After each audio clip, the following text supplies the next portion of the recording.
everyone. Welcome back to D&D&D&D&D Campaign 2 of Black Ink and Blue Blood. When we last left off, the party of three met with the president of the Shadow Lily Confederacy, a half-cat, half-human mongrel who spoke to the party of the dire straits the Confederacy was in. The invading kingdom of Barbarous, who, through a very, very good insight check, you were able to deduce was the president's father. Is intimidating the much smaller and weaker kingdom into giving them more money than the Confederacy is able to afford. Offering your help, the president informs you of her plan to form an alliance of the neighboring factions, gradually stretching the influence of the alliance across the continent to finally drive the invading conquistadors out for good. Starting with the neighboring kingdoms of Blackthorn, Sundragon, Autumnfall, and Tabedra.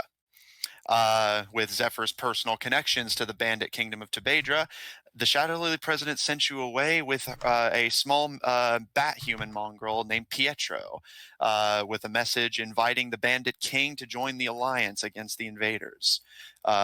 Traveling across the Titian Valley and through the Sprintwood, hunting for food and having some family-based arguments among the party, you arrived through the Tabedran city of Fuse, after a brief encounter with some bandits, into the capital city of Rosewick, where you met the half-gnomish king of Tabedra, who, after a unusual encounter with an unexpectedly adorable old man, revealed that he was your ally Zephyr's father, and in private told Zephyr of his plans to make some profit off of the other two. And that's where we left off. So as Gil and Lucian rest in their beds, Zephyr, what would you like to do? So where am I exactly? You're still in the throne room. The King Tabedra has just destroyed Shadow Lily's letter offering an alliance, making it clear that he personally has allies that would be upset should he take the offer. So I remember he mentioned about going to see the family, so Yeah, he says that the family misses you and that they'd be happy to see you. all right. Go see if I can find my family. All right. Yeah, you and every D&D protagonist ever. All right. Do you should have a list of your family members on hand? Is there anyone in particular you're looking for? I have it right here.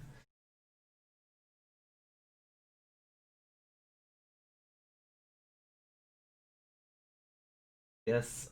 Well. Sorry, I just wanted to mention I did forget to include on your list. I will describe her in full whenever you meet her, but I did forget to mention your mother is also present here. True. I guess I'll see Lupa. LUAP? Yeah. Loop. Well, LAUP. Yeah, that's Loop. That would be your brother. All right. So you remember, I will give a bit of backstory as Zephyr searches the castle. Zephyr, you remember your brother Loop, a talented mage, especially in regards to healing magic. From what you know from the story your siblings and father have told you, is that Loop appeared on the castle of Rosewick's doorstep one day, simply on his own, clutching nothing but a single white feather. And King Tabedra took him in, raised him as his own. Loop insists, despite the rest of the family's objections, on acting as a servant to the castle rather than as a heir to the throne. You go to search the servants' quarters. And sure enough, as you enter the somewhat not grimy per se, but a little on the dusty side room towards the bottom of the castle. You find a room full of gnolls and orcs that are preparing for sleep, while some are getting up for the night shift. Among the ones preparing for sleep, you see the much older than you, hair slightly on the graying side, but still looks like he's well into his prime, human male, your brother, Luke Tabedra. Um,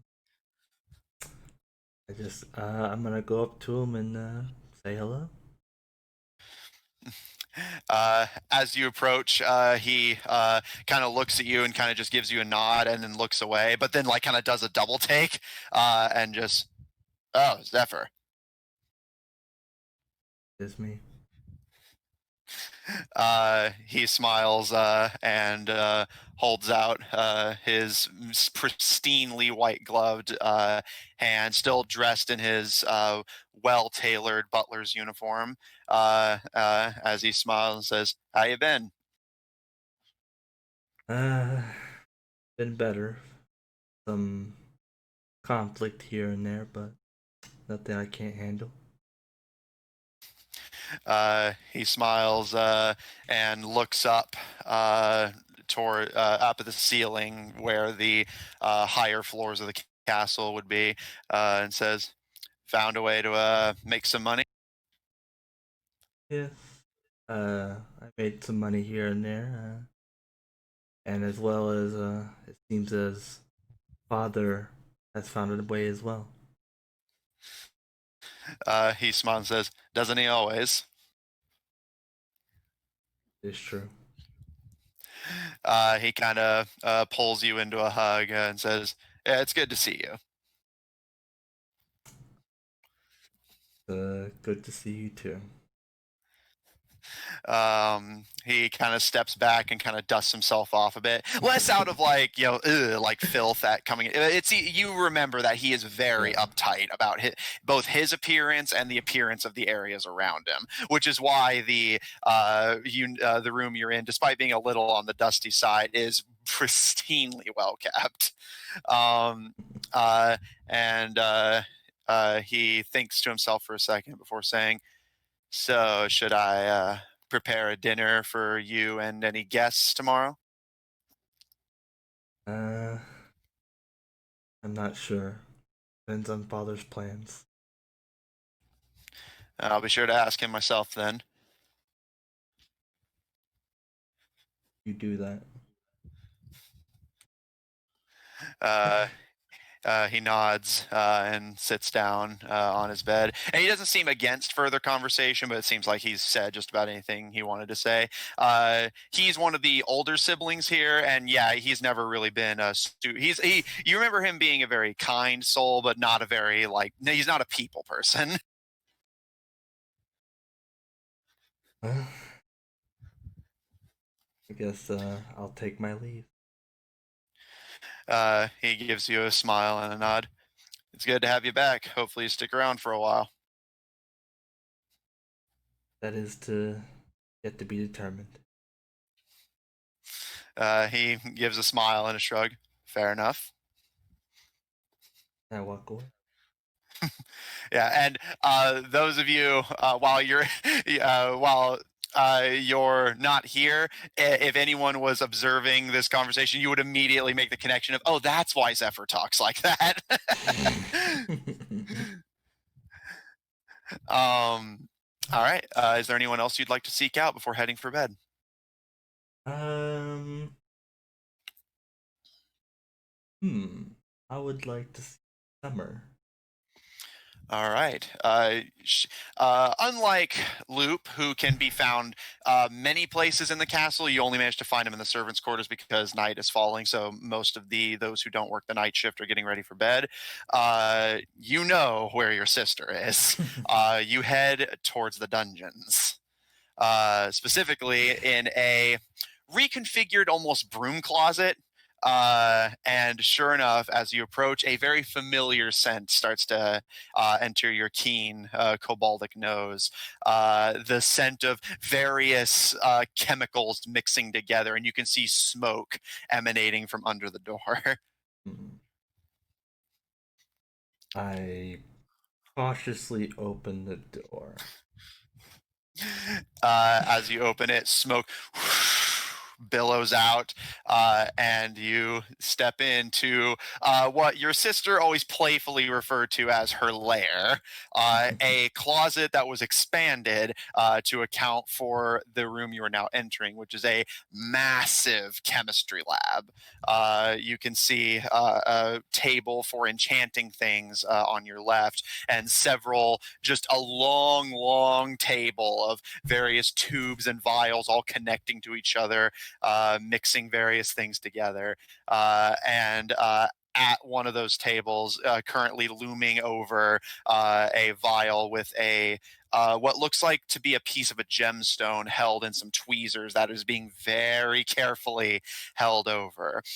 You see your sister, Summer Tabedra.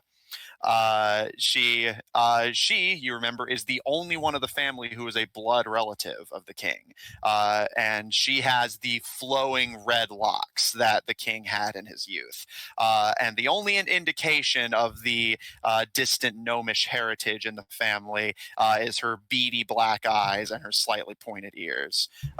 And as you enter, she gently lets go of the gemstone and it falls into the vial, and you see bubbles start to emerge from the vial before the reaction settles. And she kind of does a fist pump, yes, before it turns and pulls goggles off of her eyes and sets the tweezers to the side. She kind of looks you up and down before breaking out into a smile. Hey, Seffi, it's been a while. uh, it has been some time. Yeah.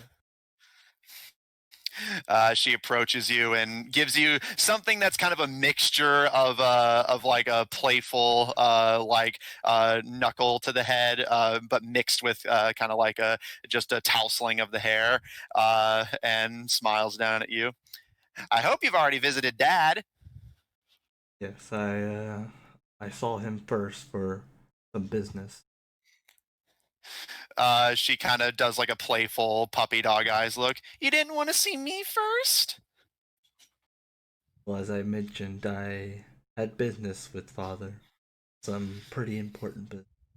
But Uh, I came to see uh, you today, so She smiles and lowers the goggles back over her eyes, and you can see that you have gotten her attention with announcing your business with your shared father.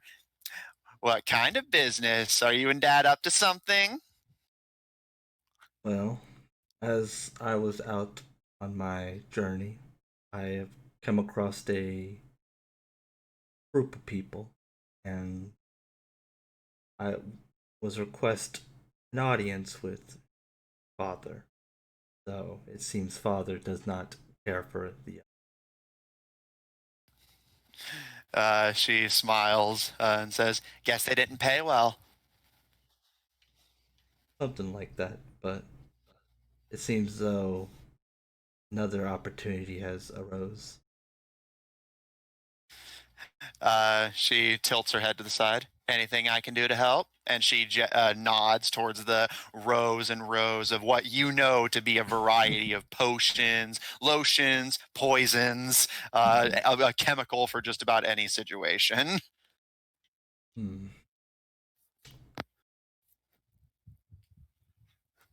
Uh, so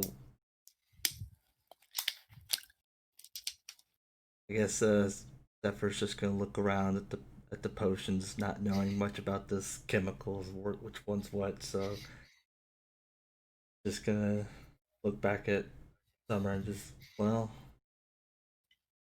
I do trust your potions are effective. I have no idea how to use. She kind of chuckles and gives a shrug. I suppose that's fair. And she stands up and ties her hair back and returns to her chemistry table. Well, I'll just try to wrangle it out of Dad myself then. But I'll be sure to ask if there's anything I can do to help with whatever schemy little business you and him are getting up to. All right. I walk away. As you start walking out, she pipes up as you're like just about to head through the door. You are taking care of yourself, right? Hmm. I will be fine. She kind of looks at you, and you see her kind of frown slightly before shaking her head and says, "You and Loop always like to keep to yourselves. You're a bunch of hermits." And she chuckles and says, "It's good having you back, Zephy." Good to be back. She smiles and returns to pouring some liquid into the vial she had previously deposited the gemstone in. And just as you're closing the door, and you see some smoke come out from under the crack in the doorway. But after a brief silence, you hear her just start laughing. Hmm. Same old summer. Walk away.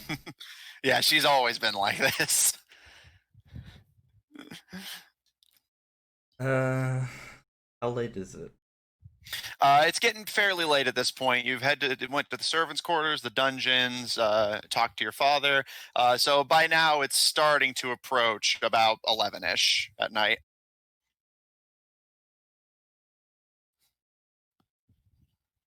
Hmm.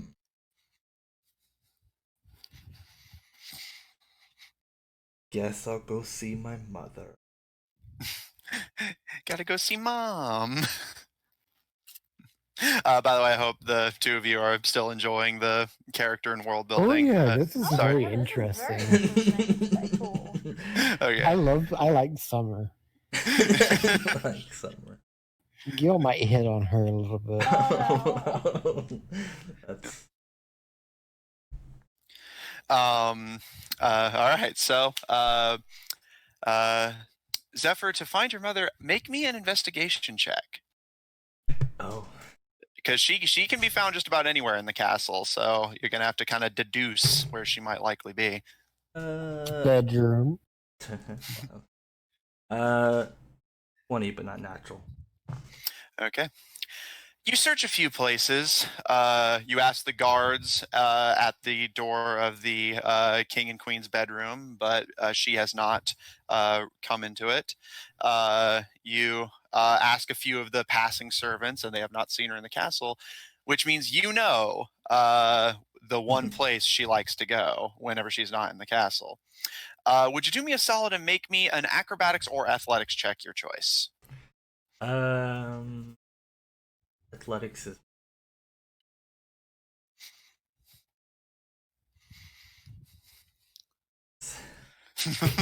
Yes, that narrows it down.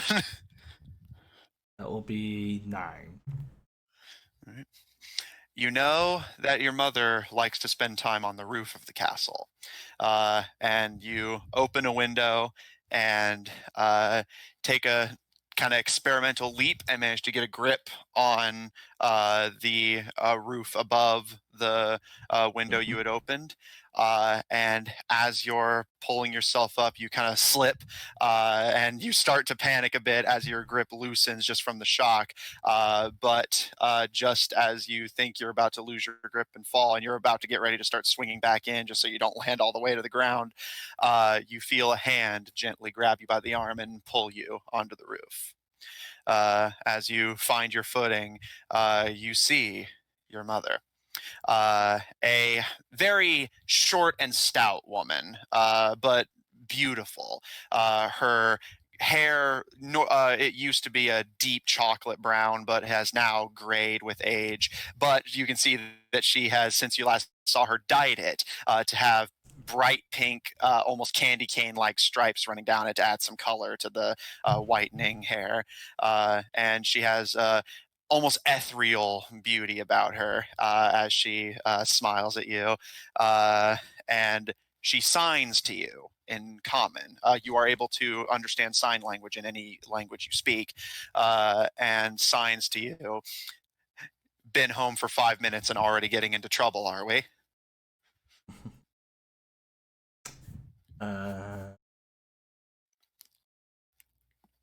Whose fault is that? She kind of does the hand over the chest, like, and signs. Are you blaming me? No, I could have visited you tomorrow, but I thought I'd at least let you know that I'm here. But you being on the roof is not the most easiest way to get to you. She smiles, and you see her do the motions as if she's chuckling, but it's totally silent. And she signs out, yes, that's why I like to be here. I like my alone time, but that doesn't mean I'm not happy to see you. And she pulls you into a hug. And she kind of takes a step back and kind of looks you up and down, and signs out, "You're either hungry or about to make a profit from that look in your eyes." Yes, well, seems father has more plans for some company that I've. She kind of leans back and kind of closes her eyes to kind of think for a second, relax before opening one eye to wink at you a bit, and smiles.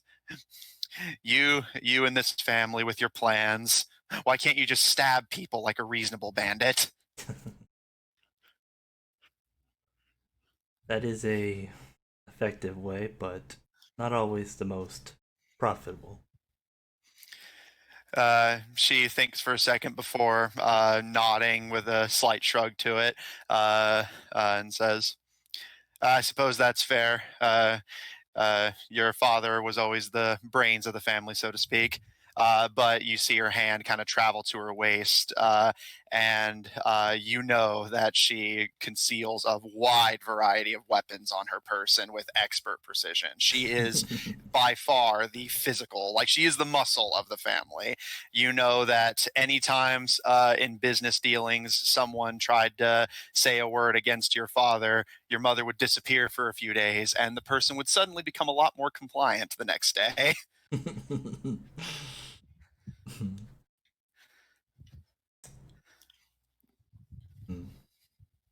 Well, it was very nice to see you, mother. She smiles and pulls you into another hug before signing out with a smile on her face.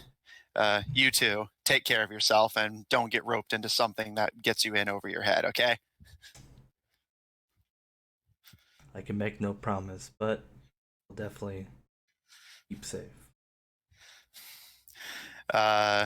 She gives you another smile and rubs your head a bit before helping you down through the window, demonstrating very impressive acrobatics for someone her age, as she basically keeps herself on the roof by just the tips of her feet, as she basically goes full upside down to swing you back into the castle hallway.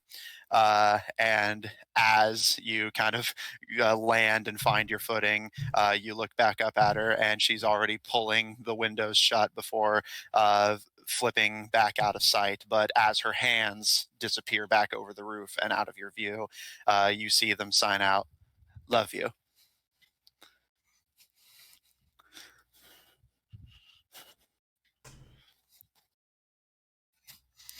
All right.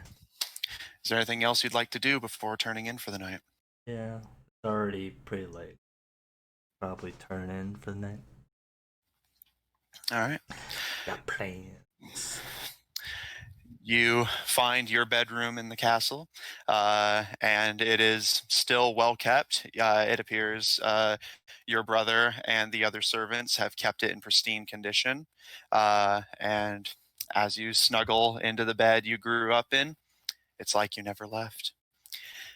The night passes, then the sun rises, and all of you wake up in your beds. What would you all like to do?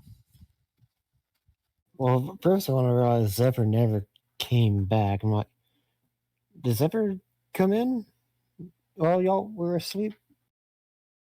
I automatically assumed that he would want to be with his family. Yeah, but still, he's one of us. Is he, though? Ooh. Mm. I hope he is. Let me point out that, when we were back in the city fighting that big undead thing, he really wasn't there, was he?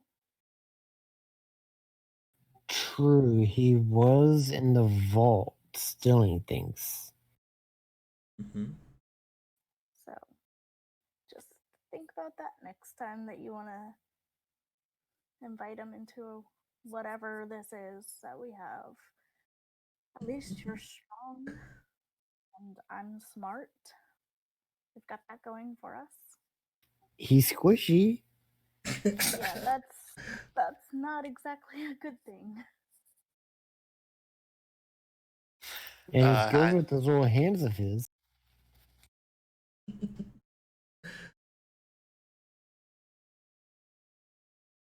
As you guys are having this conversation, one of the doors opens and Pietro steps out, still dressed in relatively comfortable looking but humble pajamas, and kind of rubbing sleep out of his eyes as he looks between the two of you. What's going on? Oh, we're gonna go see if the king has an answer yet. He kind of perks up a bit and kind of shakes his head to clear it and nods. Okay, let's go. All right. So I'm gonna open the door. Yes. Does the door open? To the throne room? Yeah. No, out of our I rooms. was like, is he still in his pajamas? No, we definitely got dressed. And each of you were given a individual guest bedroom. I assumed the conversation was taking place in the hallway. So you guys want to take a moment to get dressed and then head for the throne room? Yes. Okay. And I still have the dagger that the king knows about hidden. Yeah, so far none of the guards have brought it up, so if he has told them, he's told them to keep a tight lip about it. As you approach the throne room, you give it a experimental push and find that it is indeed locked. However, you hear footsteps behind you. You turn to see the tall, somewhat aging, but still clearly physically prime, with graying hair figure of Luke Tabedra, Zephyr's brother, although you do not know who he is. But judging from his dress, you gather that he likely works for the staff of the castle. And he gives you guys a very gracious, eloquent bow before saying, the king has prepared a dinner for all of you in the dining room. Okay, that's so considerate. Well, what kind of king doesn't treat his guests well? True. You would be surprised. He kind of chuckles a bit before giving another bow and leads you guys towards the dining room. Do you follow? I will, but very cautious. Lucian just has her hands in her pockets and watches him closely. Pietro kind of always makes sure to stand between the two of you. Not necessarily like putting you between him and Loop, but more like more like he knows Rian, like it's his job to be taken care of and your job to take care of him. So he's just basically making sure to not put unreasonable distance in a place like this. You guys are led to towards the bottom floor, near the entrance where you had come into the castle. And Loop bows and opens the door, and you find yourself looking into a very expensive but luxurious looking dining room that would not be at all out of place in the halls of nobility. The table is made of a very fine polished wood. The stone floors are covered with a thick velvet rug, and beautiful chandeliers hang from the ceiling. Although, if you look closely at them, you see that they are not chandeliers like pre-made. They are chandelier skeletons, essentially, that have been decorated with jewels and medallions to hang off of them. And it doesn't, after a moment of thought, you think, I wonder where bandits would have gotten all that jewelry to just hang on the walls. Actually, quite literally, what Lucian thinks is, I wonder if those are the people that they had to kill to get all these nice The things. bones.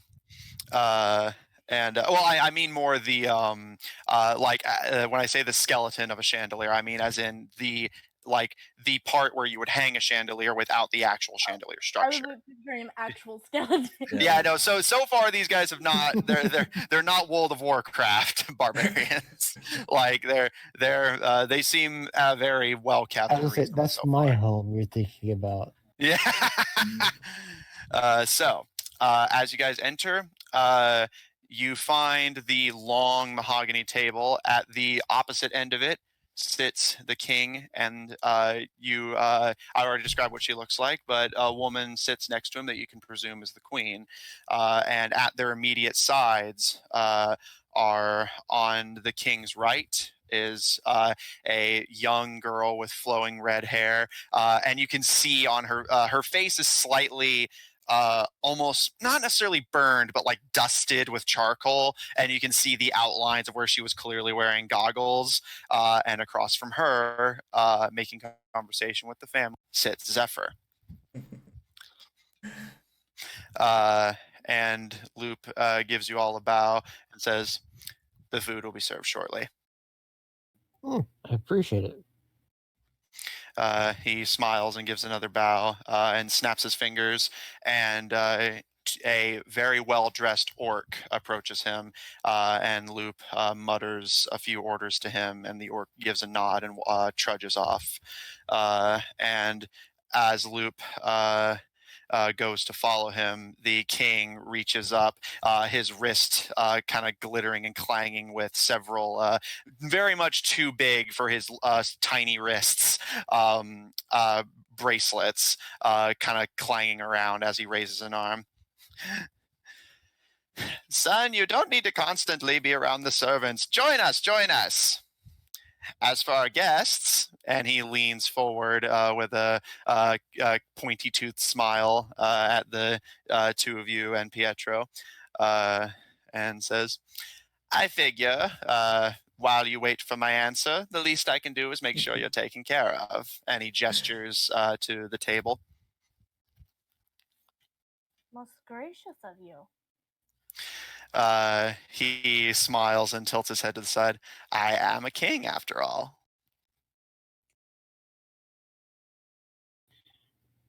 How long do you think this answer might take?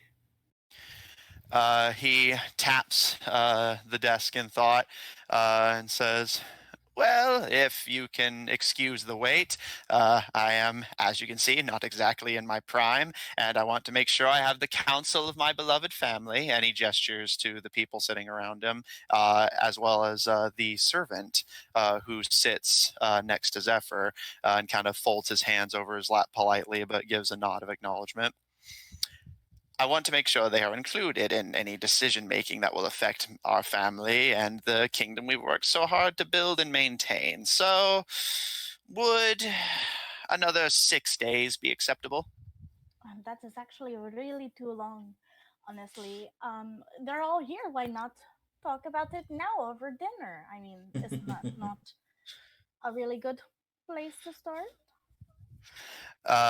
He kind of bites his lip a bit and fidgets, and you notice as he kind of like moves around uncomfortably that those of you, while you two as elves are not exactly intimately familiar with how humans or human adjacent species age, you can tell that this is a man very much like, if he's not on death's doorstep, he's certainly on death's street and about to reach the driveway.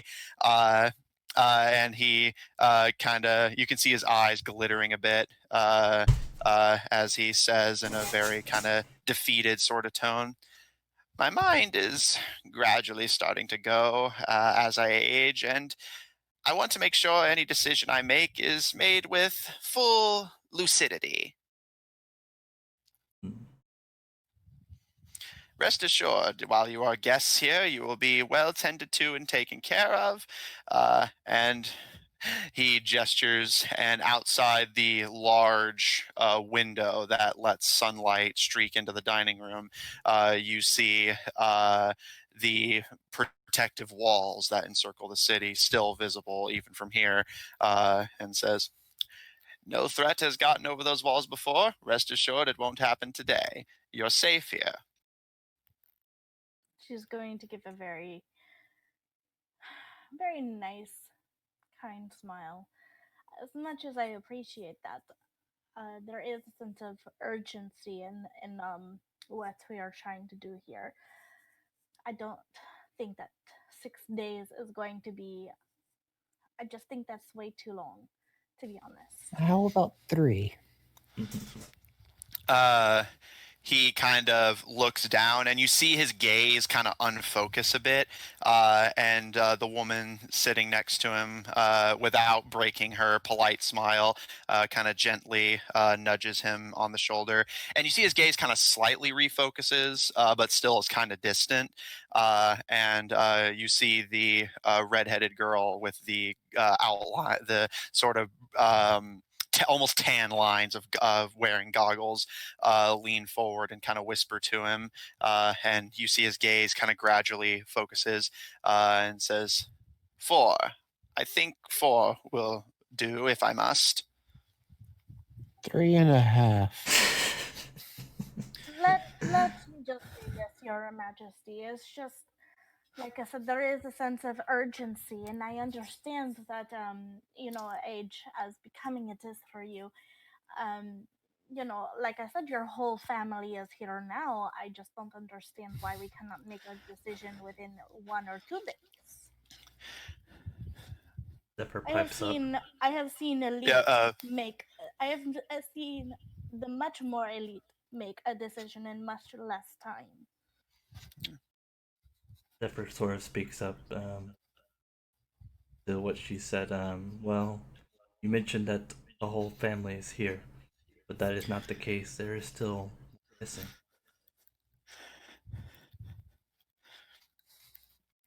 She's going to narrow her eyes ever so slightly. The girl sitting across from Zephyr nods and says, our brother, Caleb Tabedra, is still out of the castle. He did not have the same fortune at the academies that Zephyr did, and it's going to take some time for the letter we've already sent to get to him and for him to reply.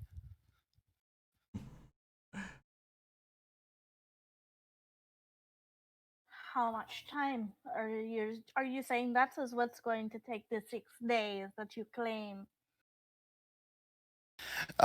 She gives a smile and says, well, that was the original plan, but if you insist on rushing us, we can make the decision without him, but it'll still take time. Father's mind is starting to go in his old age. And you see King Tabedra kind of look around and look up at the ceiling and kind of smile and tilt his head at the chandeliers as if he's just noticing them for the first time. Okay, Lucian is just going to like look very thoughtfully at her as she speaks. Do I believe her? Make an insight check. And I would like to as well, because this guy that is seeming to be the king now isn't what he appeared to be last night. Mm-hmm. All right.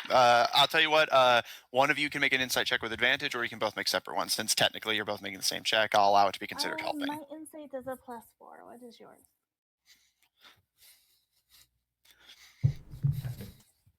Do you want me to roll again? Both. Okay. So And don't worry, I will include this as. I got to 20. Okay. And don't worry, I am going to count this as checking both of them. I was just saying, like, for the sake of brevity, you can roll it with advantage. So for the girl who you do not know her name, but we know that this is Summer Tabedra, you do pick up one thing immediately. The voice she's using is fake. She is basically acting on the personage of nobility, but you can tell that this is not her natural speaking voice. Well, it doesn't seem necessarily malicious. It just, you can tell that she's kind of putting on an affection because it's what's expected of her. And as for whether she's telling the truth about the letter, as far as you can tell, she's telling the truth, although you did notice a slight hesitance on Caleb's name. And for checking the king himself, he does seem, for all the world, genuinely kind of distant and out of it. But could this have been caused by a spell or potion? Make an Arcana check.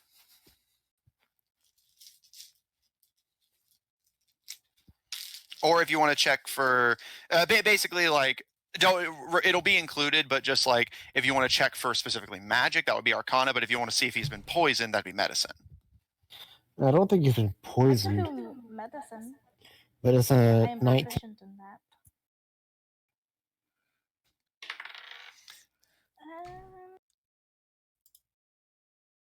17 for medicine. Okay.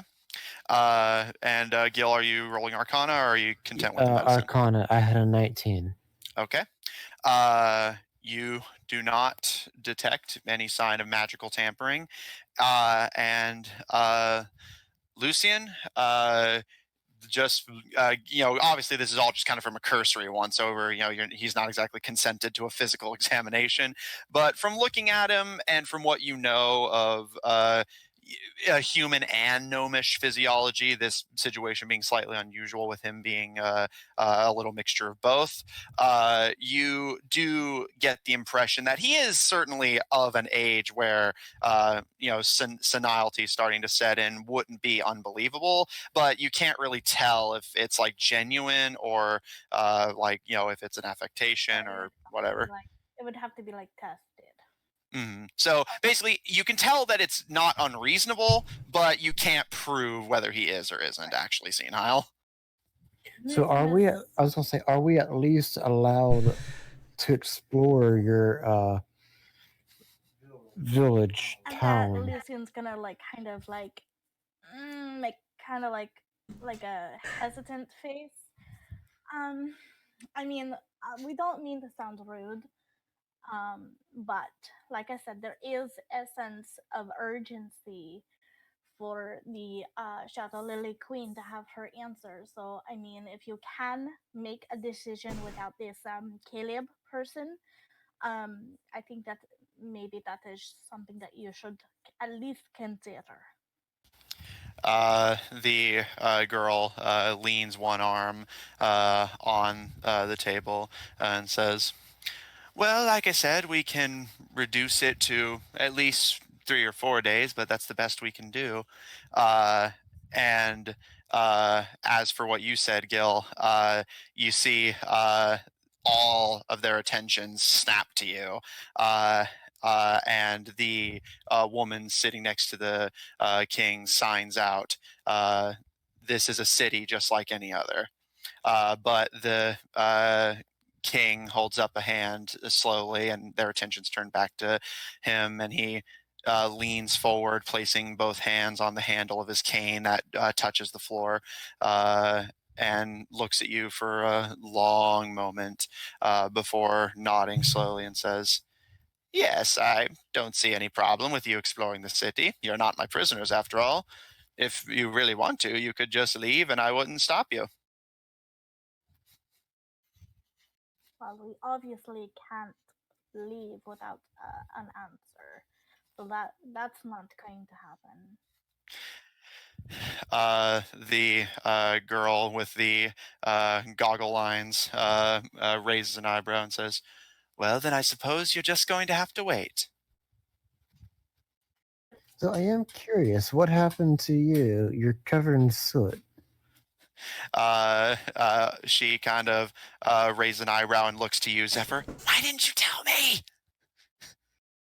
Tell you what. And she gestures to her face, still covered in soot and ash. Oh. Well, it just seems so common that I've just gotten used to it. She kind of frowns and looks at you like looks at you as if you punching her would have hurt less. It's just like, do I really take that bad care of myself? And she kind of reaches back to tie her hair back before realizing that she doesn't have her hair tie on her person, and kind of clicks her tongue before rubbing as much of the soot and ash off of her face as she can, although she does a better job of smearing it than actually getting it off. Well, I would pass her. Maybe try some a cloth. water, like a shower would, or we have. Do you have showers here? A shower would. Gil's gonna hit Lucy to get her to shut up. Come on. I am being nice. But he's gonna pass her a slightly damp rag and a hair tie. Where did you get the hair tie? Have you seen my hair? Unfortunately. After a moment's hesitance, she takes it, and she kind of examines both items for a second before nodding slowly. Have you? And she knows it's very good quality. So just as a DM question, so I can make any appropriate rolls, have these items been tampered with in any way, or are they just regular? No, they're just plain. Okay. He's just being nice because he likes her. She takes a moment to examine them before nodding and wipes her face down. The rag, by the time she gets herself presentable and ties her hair back, the rag is just stained like it was used to clean a chimney. And she smiles up at you. "Thank you very much." And she holds out a gloved hand. You notice the gloves are very almost like a strange mixture of like the thin latex that you would see a doctor wear mixed with the very thick ones that would be more appropriate for a smith, and holds a gloved hand out. "My name is Summer Tabedra." Gilvery. And she kind of looks you over and turns her gaze to Lucian, and kind of looks almost like that face of someone who's like telling a secret that's not really a secret, but she just likes the drama of pretending it's a secret. Leans so that both of you can be included in the conversation and says, "How do the two of you feel about chemistry?" Could be fun.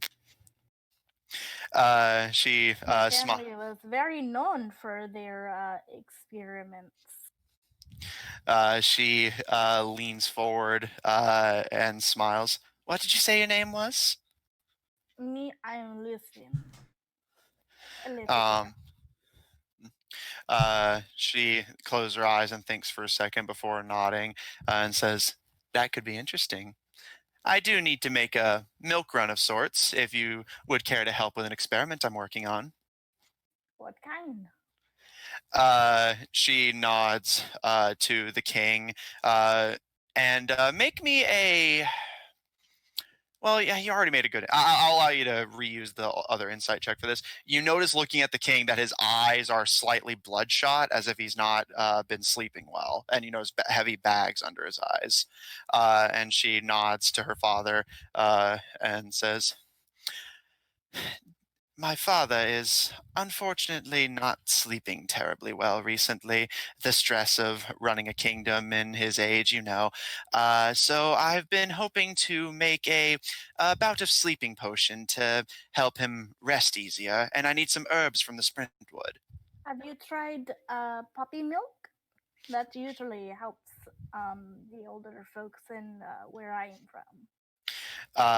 She smiles and nods and says, "Well, you try getting someone from a place like this to take liquid from a stranger. I think he'd feel better about it if his daughter made it." Yes. Do you even have puppies over in this area? Of course, I'll be collecting those myself, though. I just need a few miscellaneous herbs. I'll give you a grocery list if you agree to make the run. I promise you the trip will be safe.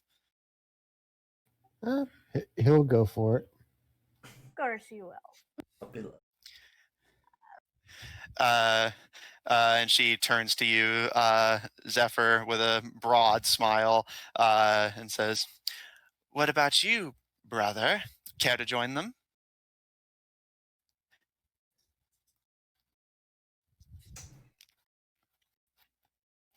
Not sure what's in it for. She leans back and smiles, and you see the whole family around Zephyr breaks out and smiles and chuckles before the girl Summer reaches into her belt and pulls free a small cloth sack, and as she shakes it, it jingles with coin and says, "The same thing as always, brother." And she tosses it across the table to you.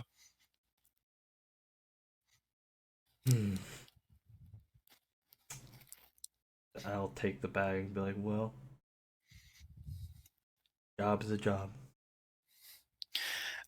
She smiles and claps her hands and kind of hopping up and down in her seat, delightedly, clearly very excited to focus on chemistry, and says, "All right, I'll run to my room and grab the." And as she stands up, you see the older woman next to the king holds up a hand, stopping her, and the doors open. And several gnolls and orcs with the same well-kept uniforms that Loop is wearing step in holding trays of clearly freshly made food and carrying drinks of all kinds, various liquors, wines, ales, and small waters and juices for the younger or less alcoholically inclined guests.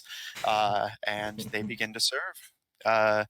And the king kind of seems to regain his focus after a moment as the food is put in front of him, and he looks up at Lucian and Gil, who, other than Gil stepping towards Summer, the two of you have not sat down yet, and gestures to the seats closest to the family and says, "Well, don't just stand there like a bunch of tourists. Sit down, dig in." And he waves his I was gonna hands, say and the Gil's gonna bracelets he's sit wearing right next to jingles. Summer. Gil's gonna sit next to Summer.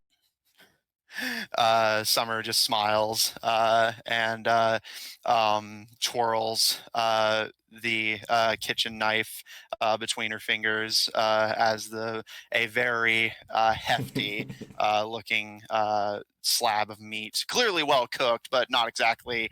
It's clearly more for function than aesthetics, but she digs in ecstatically. Lucian? Lucian will take a seat across from the two. So that would put you next to Loop, and with Zephyr next to him. And Pietro sits next to you, Lucian, kind of nervously looking around, still not quite sure what to make of the situation. And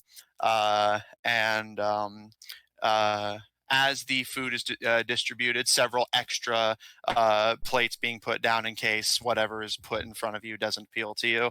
A lot of it is clearly freshly hunted and cooked meats, but you do also see assortments of many fruits and vegetables, many of which look very exotic. Ooh. I would also, just out of caution, I would like to make sure none of the food has been tampered with. All right. Are you looking for poison specifically or any kind of tampering? Any kind of tampering that might cause me harm. Make an investigation check. Like, did somebody spit in the soup? Is there an eyeball or a flea? That's 23. Almost a natural 20. It's like right on the edge. Gil, you look over almost every plate, not in a very obvious way that would make it like clear what you're doing, but you're very thorough as you look around under the guise of sorting out what food you want and making yourself presentable for dinner. Dinner with nobility, after all. And as far as you can tell, the food is entirely safe. Good. He'll grab a couple L's as well. Lucian will grab some vegetables and some fruits, maybe some breads, and she will have some wine. All right. So all and of he's you. having meat. Lots and lots of meat. All right, you guys grab the various foods and drinks you want. The worst you can say as you start to dig in is that it may not be aesthetically appealing. Again, clearly very much function over form, but the food is delicious and clearly very well made by trained hands. And as you start to dig in, Zephyr, what are you doing? Zephyr's just eating food. Yeah. Okay, just making sure.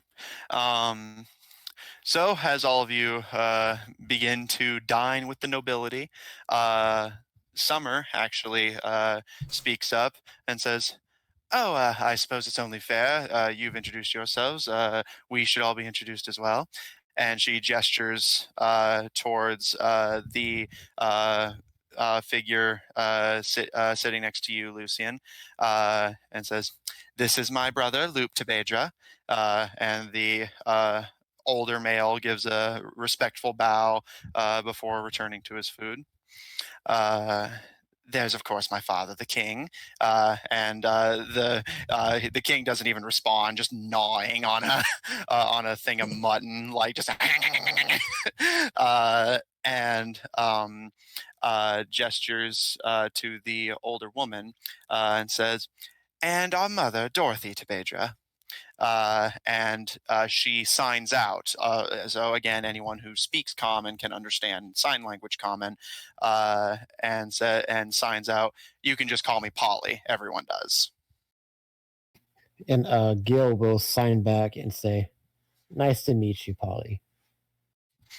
The queen gives a smile before returning to her food, most of which is just you notice that like she has grabbed the like unpresentable meats and fruits, but has kind of sorted them in a way that's that's at least organized if the individual products are still not exactly appealing, and is sipping very delicately at I forget what the term is, but the wine cups.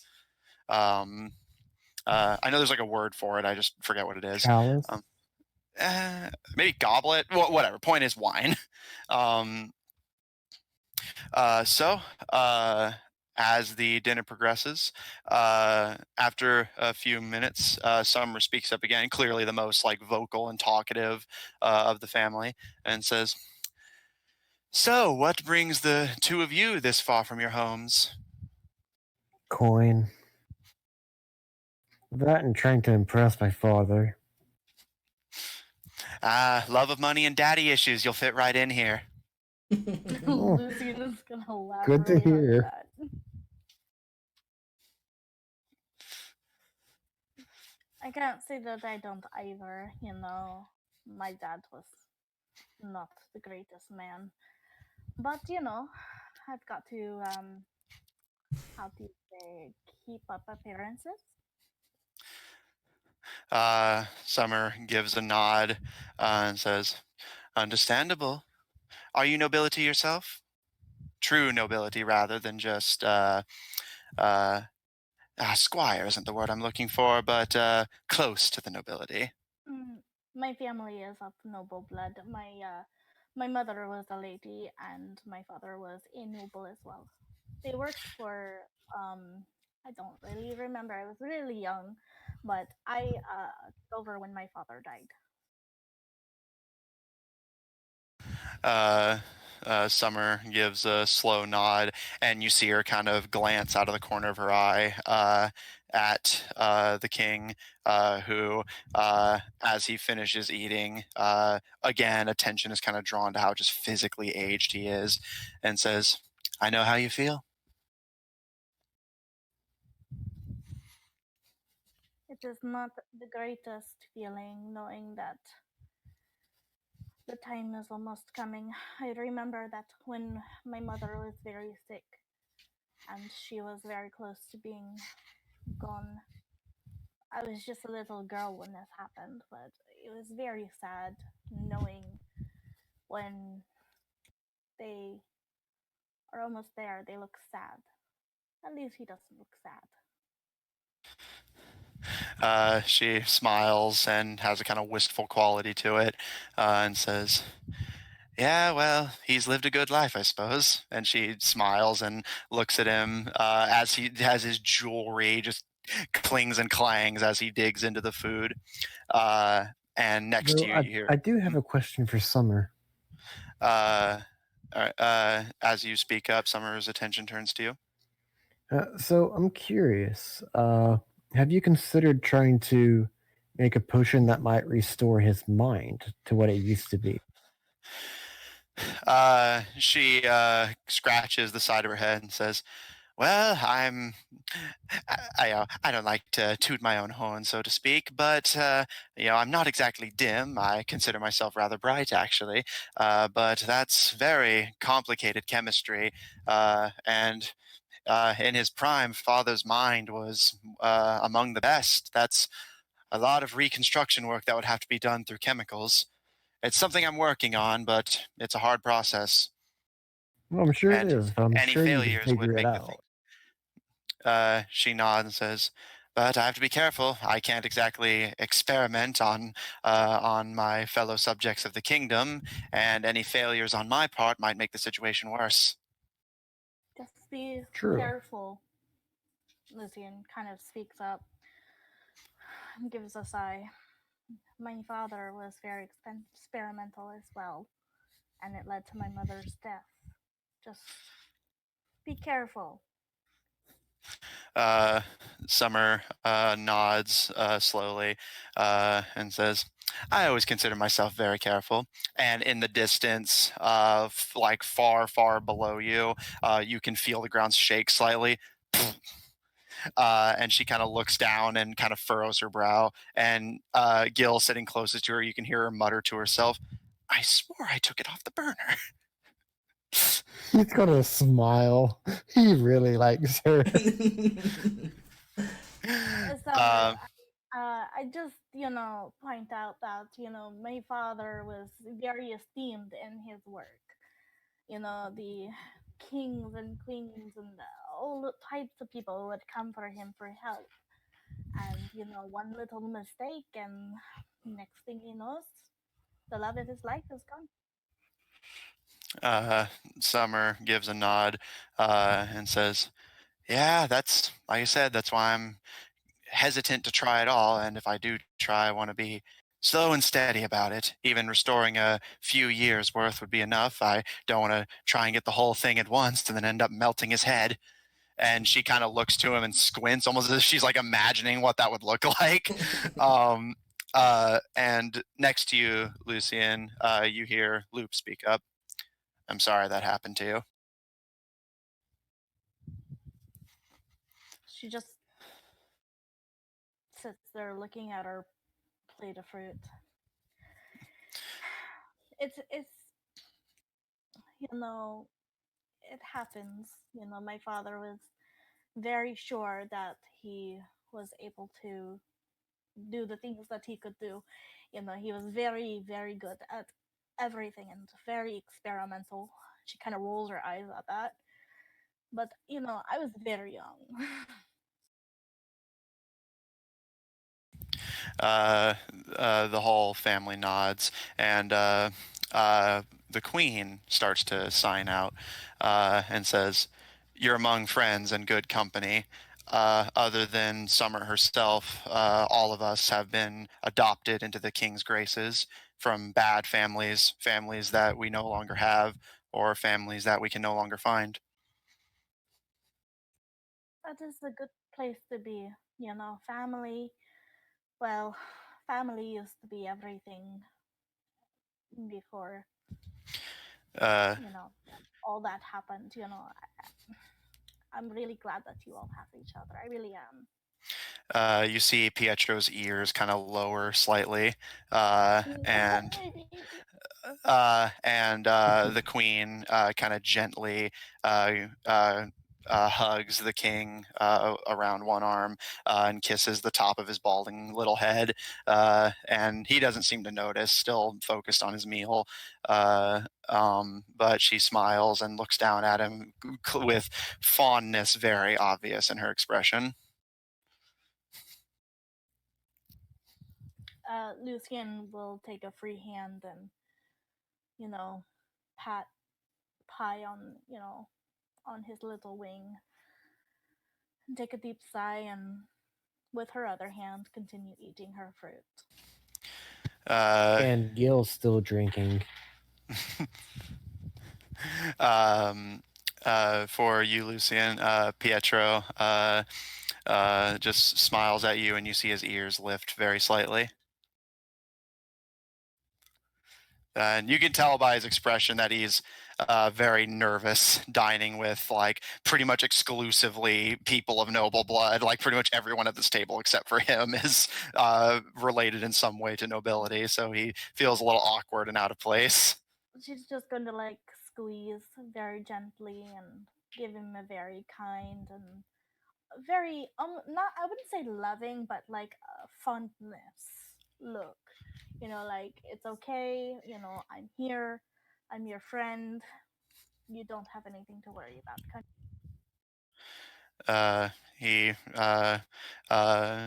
just kind of nods slowly in understanding and smiles before returning to his various ripening fruits, seeming a bit more cheery.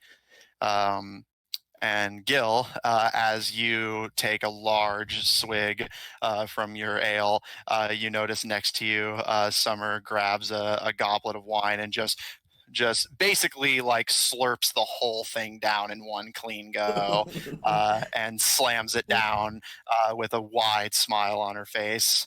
And you can tell from the way she's eating and drinking that she tends to go for long stints without doing so is clearly eager to take advantage of the well served dinner. He's gonna raise an eyebrow at her, impressed. She smiles and tilts her head and says, "That's the funny thing about working with chemicals. You get rather used to," and she kind of taps against the now empty goblet with her knuckles. "Large flasks of liquid that need to be downed quickly." Touche. Very true. And she gives a slight wink as she says, "But I must say, rather not used to being on the receiving end of it." And she grabs another nearby goblet and takes this one a bit slower, but still downs it relatively quickly. Lucy's just gonna pointedly drink very slow from wine goblet. The wine is delicious, and you're glad you paused to appreciate it. So, which herbs was it you needed again?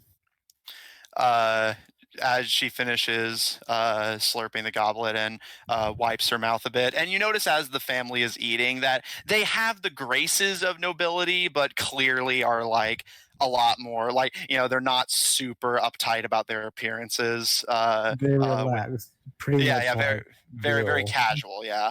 And as she kind of wipes her mouth with her sleeve, she nods towards the door you had come in and says, Once we finish up here, I'll fetch a grocery list. It's nothing complicated, I assure you. It's just a trip that I'm too busy to make myself. I have to watch my beakers.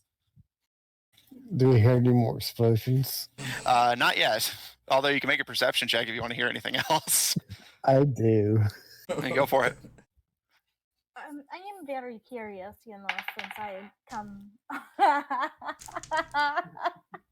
Rolled one. Sorry, it's a natural two. Yeah, The 7. the alcohol is starting to set in now, and your mind is starting to get kind of woozy, and your gaze is starting to shift a bit, and you are not able to focus on anything in particular. Just more drink and the beautiful woman sitting next to you. He doesn't mind. As somebody who has experienced, lots of experiments in her life, what is your most what is the thing that you're how do you say, most proud of? Oh, what I'm most proud of. And she taps her finger to the table in thought. And Zephyr, your mind just flashes through various. She's done some wacky stuff. A lot of it ending in catastrophic failure. Before finally she kind of gets that aha expression and smiles to you and says, well, I suppose my proudest accomplishment, it's not exactly advanced chemistry, but I'm proud of my ability to do it, is the ability to create chemicals that can act as spells remotely. That is really impressive. She smiles and says, wizards think they're hot shit, but nothing that can't be accomplished with some chemicals. Lucian's gonna give a chuckle.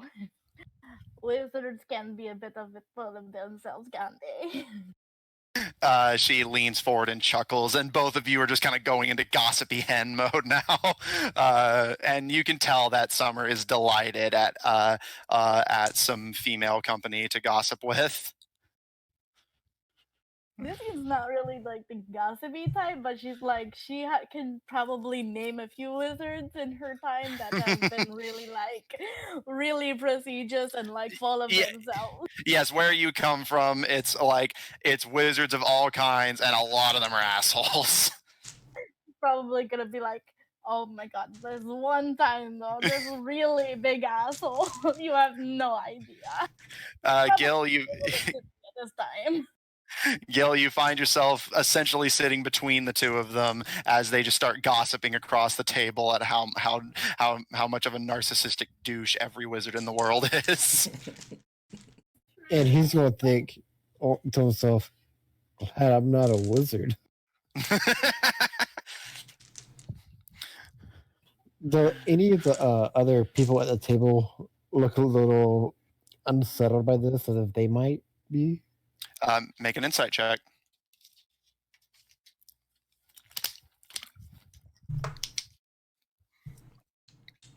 $18. The two royals seem totally unconcerned, but you do notice Zephyr's brother Loop has a kind of half smile on his face. He doesn't look uncomfortable, but he kind of has that smile of like that expression when someone and you're okay with it is shit talking you. Like that kind of grin of like your best friend making fun of you, but it's okay because they're your best friend. Almost always. He's going to smile at that, realizing she's talking about her own brother. I feel like Lucian's like, this one time though, with my father, you would never believe it, but this wizard wanted to make like the weirdest shit.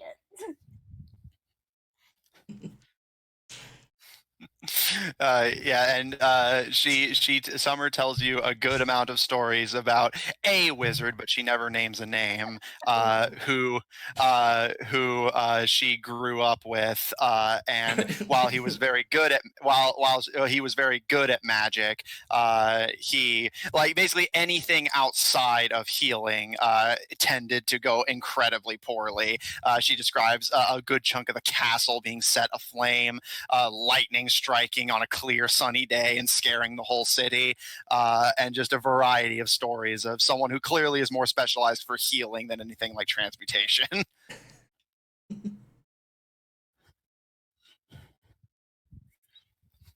Well, not everyone's great with magic. She smiles and leans on the table. Oh, neither am I, but she kind of tilts and smiles. That's why we make fun of them. I mean, not to like do to my own horn or anything, but like I'm pretty good at magic. But like, at least I try not to be too full of myself. She kind of raises up a half full thing of ale and kind of raises it in a kind of toasting motion. And you can tell she's kind of wobbling slightly from the drink, but smiles and says, as much as nobility can not be anyway. She's gonna actually for the first time you're gonna see her wink, like you know it. And Gil's gonna look at her and go, uh-huh. Was that at me? You wish that was at you. And she's gonna take a drink. Well, Zephyr, I thought you were calling him like an idiot or something. No. She said she was trying not to be too much of an asshole, but you know, it happens. Oh, he is an asshole at times. He will admit it. Zephyr, you watch as your sister and your friends get piss drunk over the course of the dinner, and are clearly starting to, as the sun is starting to hit about midday outside, and after a moment of drinking and merriment with the Tabedran nobles, the king gently claps his hands together, more the jewels clattering than his actual clapping getting you guys' attention, and says, well, I believe this has been a productive and enjoyable dinner for everyone. As I said, none of you are my prisoners here. You're free to come and go as you wish. But he kind of closes his eyes and looks to you, Gil. It'll take some doing, but I suppose 3 days is amendable, but that's the lowest I can go. It's greatly appreciated. That is acceptable. Pietro gives a nod and says, as long as I get the answer in writing, my liege.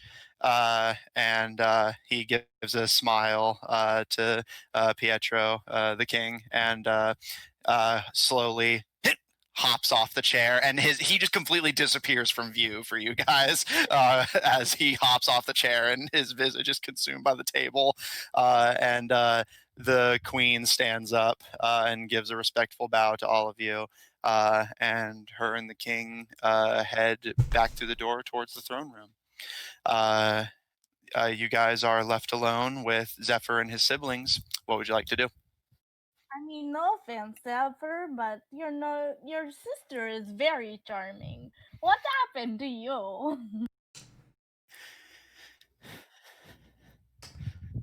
Oh, I have nothing like, frankly. I'm questionable if that's a good thing. I mean, it doesn't hurt to be a little bit friendly. Summer, for her part, just leans back and starts chuckling and says, that bites, Zeffy. She leans forward, and as she's getting more and more drunk, you notice her noble personage is starting to slip as she segues back into Zephyr, the voice you knew growing up, and says, it's honestly more that he spent more time with his brother than me. I don't know why. And both of you turn and see Zephyr and Loop just kind of look to each other, nod, and then turn back to their food and continue to eat. And it's very much a kind of to the point, all business interaction. And Summer just kind of turns to the two of you and raises an eyebrow, and like basically the expression of "see." Yeah, I see. I was raised like that myself. I mean, my father was always all business. Oh, but you're so nice. Just to you. Yeah, Uh, she's really not. she smiles and pops a very brightly colored berry into her mouth and tousles your hair, Gil, and says, don't be bitter just because she doesn't like you. I really don't like you. She said like at least 4 cups of wine. Yeah, and Summer is sporting somewhere in the realm of 8 or 9. Oh. And I was gonna say Gil's probably up there towards the 12 mark. You're gonna get sick, boy. Oh no, he can hold his alcohol.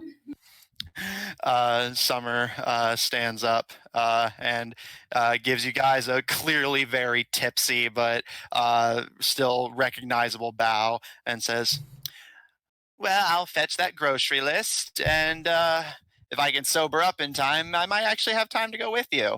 And she starts to kind of stumble her way towards the way you would come in. He's gonna. I was gonna say Gil's gonna give a quick tip on how to sober her up pretty quickly about mentioning the whole dunking the head into the water, and that usually helps. She nods and smiles. Don't worry, big guy. It's not my first time. Ooh. This is just gonna giggle. Loop stands up and gives a bow, seeming just totally relaxed to all of the interactions, and says, well, if that's all of you need, I am hope you enjoyed the dinner, and I'll be in the staff quarters if you need anything. And before he leaves, Gil is going to say, the food was wonderful, and my compliments to your chefs. Yes, the presentation could do some work, but everything was very delicious. He smiles and says, I'll be sure to pass on the compliments. Though I do have one other question for Luke. He stops and turns. Your sister, is she married? He thinks for a brief second before shaking his head. No, she never leaves the castle. He's gonna think on this. You're gonna have a stepbrother? Boy, that's gonna make things interesting. It's called brother-in-law. Well,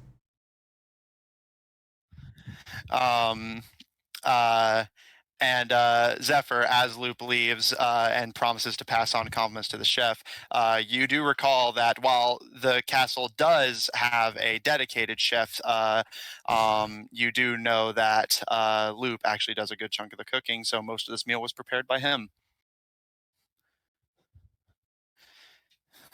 And the castle chef, in case anyone particularly cares, Zephyr, you would know this, and if you want to pass it on to Gil or for whatever reason, the chef of House Tabedra is Stanley Linz.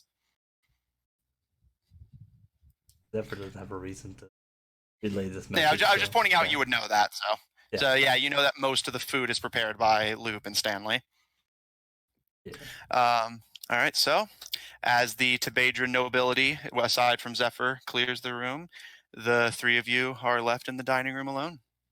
Zephyr, you never mentioned your sister was so hot. That's very forward of you. Well, that's not something you would just bring up in conversation. But I'm going to be so hot, which would be super gross. But I guess getting down to business, seeing as you have consumed a good amount of alcohol, I don't presume we'll be traveling today for the herbs. Oh no, he's fine. He's gonna I could do with a nap. go out the main door, find a water barrel, and just dunk his head, and he'll come back out pretty sober. Okay, so it won't be too hard to find a water barrel out in town. So you'll just have to leave the castle for a moment and then come back. So Gil leaves to sober himself up. Anything? Lucian's just gonna drink a shit ton of water, which is another really good way to stop being drunk. Yeah, and lesson for those watching at home: make sure you drink water because that can help deal with hangovers. Yes, which is why I never have a hangover. Mm-hmm. All right. So while your two drunk friends sober themselves up, Zephyr, is there anything you'd like to do?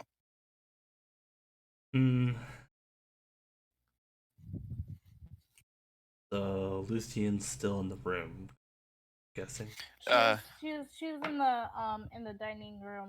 Yeah. Water was among the drinks served and was largely untouched. So there's plenty of water here for you to drink to sober yourself up a bit. Yeah, she'll be sitting there, maybe eating some bread to soak it up as well. Maybe if she can find some nuts, that's always good too. Mm-hmm. Yeah, there's a wide variety of things here. So if you look, you can find just about anything. So, Zephyr, did you have something in mind? Well, I guess I will. Zephyr will get up and relay a message of, or at least tell Lucian. Well, while you two sober up, I guess we are heading out today. I will go and see about our weapons. We could at least get our weapons. I mean, we're going to be here for at least another, 3 days? I don't really see a reason to have them, but, you never know. Well, we are leaving the castle. Well, you mentioned it was safe. Better safe than sorry. Very true. Though he's not here to say that. Your family is very interesting. Why did you lie to me? Lie to you? Yeah, you said that you did not know where you're from. Obviously, this is where you are from. I said I didn't know where I was from, mentioning I don't know where I was born. Well, I mean, that's two different things. I mean, I was born in Wicked, but I am also from Wicked. You don't have to know where you were born, just know where where you're from. Like the city, the area, you know. I didn't mean like where were you born? I'm not like asking you that. That's an unsafe question to ask. Who asks where were you born? Nobody. Well, maybe the government, but that's besides the point. As you could see, I am from here, and as my sister or the mother that said it mentioned about the. Yeah, your mother mentioned that other than Summer, the whole family is adopted. As my mother mentioned, most of us are not blood related. You don't have to be blood to be family. I mean, I see Pi as family. I mean, we haven't had him for very long, but I'm very fond of him. I do not know why. He's still there, Yeah, you see Pietro's eyes start to just kind of glitter, but he just keeps himself since you two are in conversation, and he very clearly doesn't want to like butt in. You can hear him kind of sniffing a bit, but he continues to eat.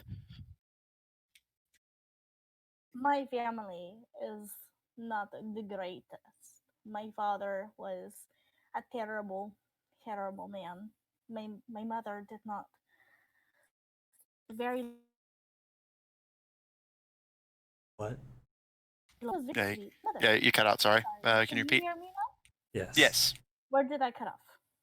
Yeah, right when you were talking about your mother. Okay. My mother did not live for very long when I was young, but when she was around, she was very, very kind and very generous, which is why I try to be generous in everything that I do. I want to be more like my mother than my father. I'm named after my. Ugh, never mind. But all I'm trying to say is that not all family is good blood, but it doesn't necessarily have to be bad either. And I was gonna say, when Gil goes outside to find a water barrel, can he tell if he's being followed? Make a perception check. And nah, you're not like full drunk yet, so I won't make this disadvantage. But yeah, make me a perception check.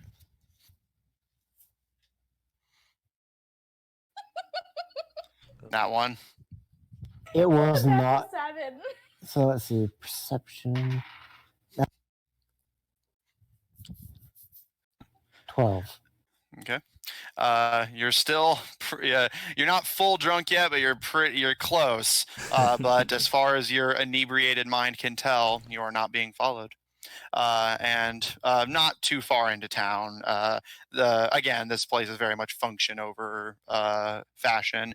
You managed to find a barrel of water to just dunk your head into. Clean. Yeah. One more time. Is the water clean?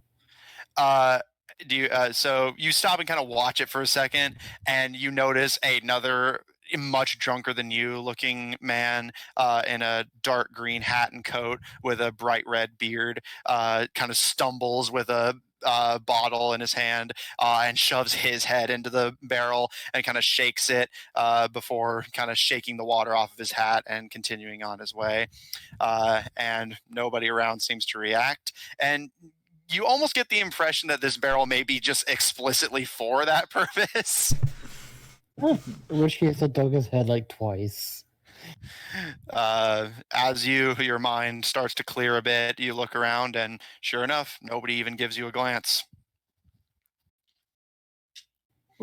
Okay, and he'll head back.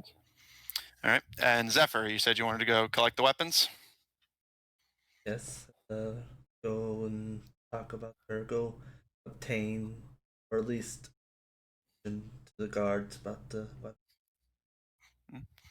As you explain the situation, as you say your name, the guards both like pale, like they had just seen a ghost, and immediately the taller one snaps his fingers, and the other one runs off towards the barracks. And the one of the guards who had accosted you in the party is just like, "Oh, I'm so sorry, Lord Tabedran. I had no idea. If I had known it was you, I thought it was maybe one of the servants or just a wild kobold. Not to say that there's anything wrong with kobolds. Just please don't tell the king, please." It's fine. Need my weapons. So. Yeah, run away. And after a moment, the other one comes running back with the party's equipment in tow.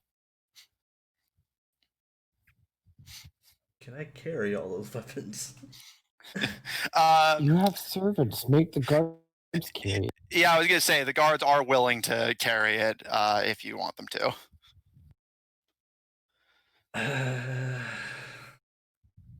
That's because Zephyr be weak boy. Guess I'll ask the guards. Well, if you don't mind, I would appreciate you to accompany you carrying these weapons. Run away, my lord, run away. And they accompany you back to the castle. Lucian and Gil, as you return to the dining hall, Pietro just finishing off his plate and kind of dusting himself off, still a little moist in the eyes, but holding himself together. You guys see Zephyr enter, flanked by the two guards who had accosted you at the gate, one of which is carrying all of your equipment. Nice. Very good. He nods and kind of looks to you, Zephyr, like almost asking for permission to put them down. He nods. And he very gently puts all of the equipment in a pile at the base of the table and gives a bow before he and the guard kind of hurry out of the room. Ooh, you have some power here, little man. I've never seen anything like that. Well, not from you. Well, I don't usually use my title very often, but it comes in very handy to set up and stuff. I was gonna say Gil's gonna grab his equipment. He's gonna get his great sword and great axe, a few twirls. Make sure that he's still familiar with them and that these are actually his and not random weapons that No, they do. The equipment is a match. And as you're doing so, Pietro speaks up as he stands up and kind of double checks his little satchel to make sure everything's still in its proper place, and says, "Yeah, the president was actually hoping you would use your influence here to get us in without any trouble. But whenever the guards confronted us, I just thought maybe you had a plan."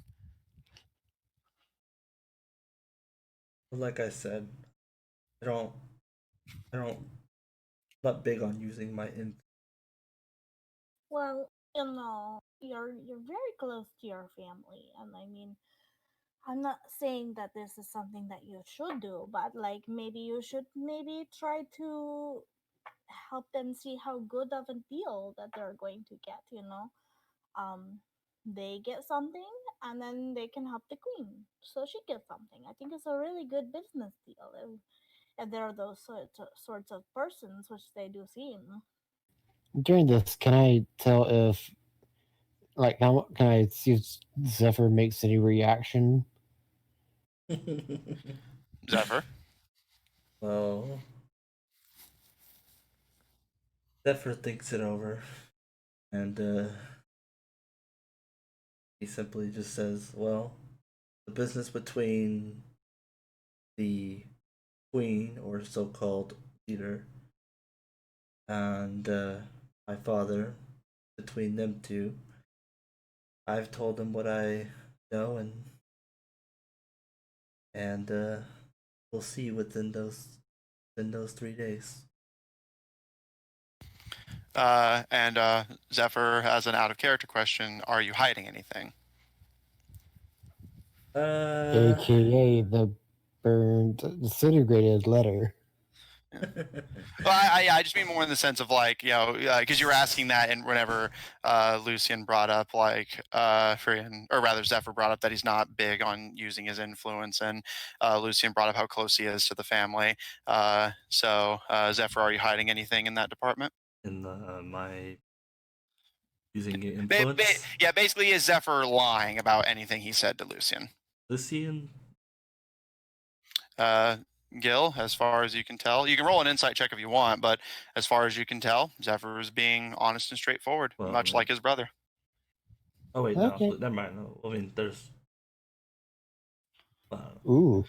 I'm just talking about the whole. I mean, he does know about the leather thing. Did see that, so. But the 3 days, not probably. Mhm. So I'll tell you what. Zephyr, roll me deception. Gil, roll me insight. Okay.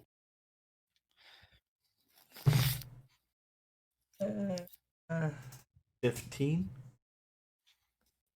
Gil, 13.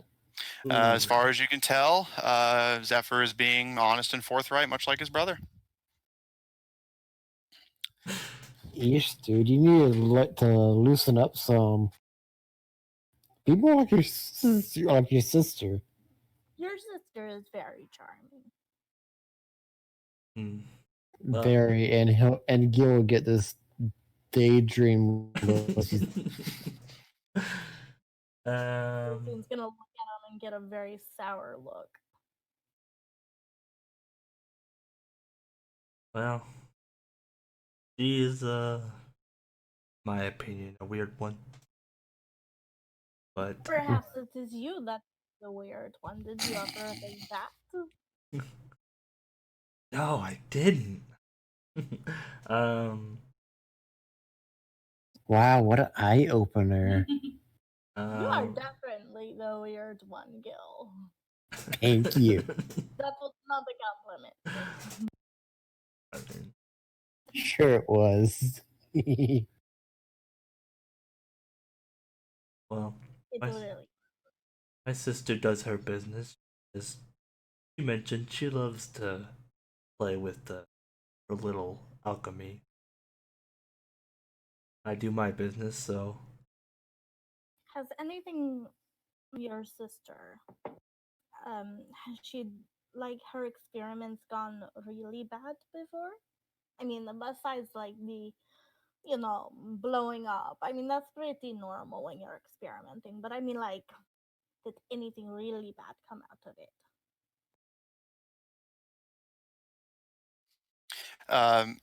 Make me a history check with advantage.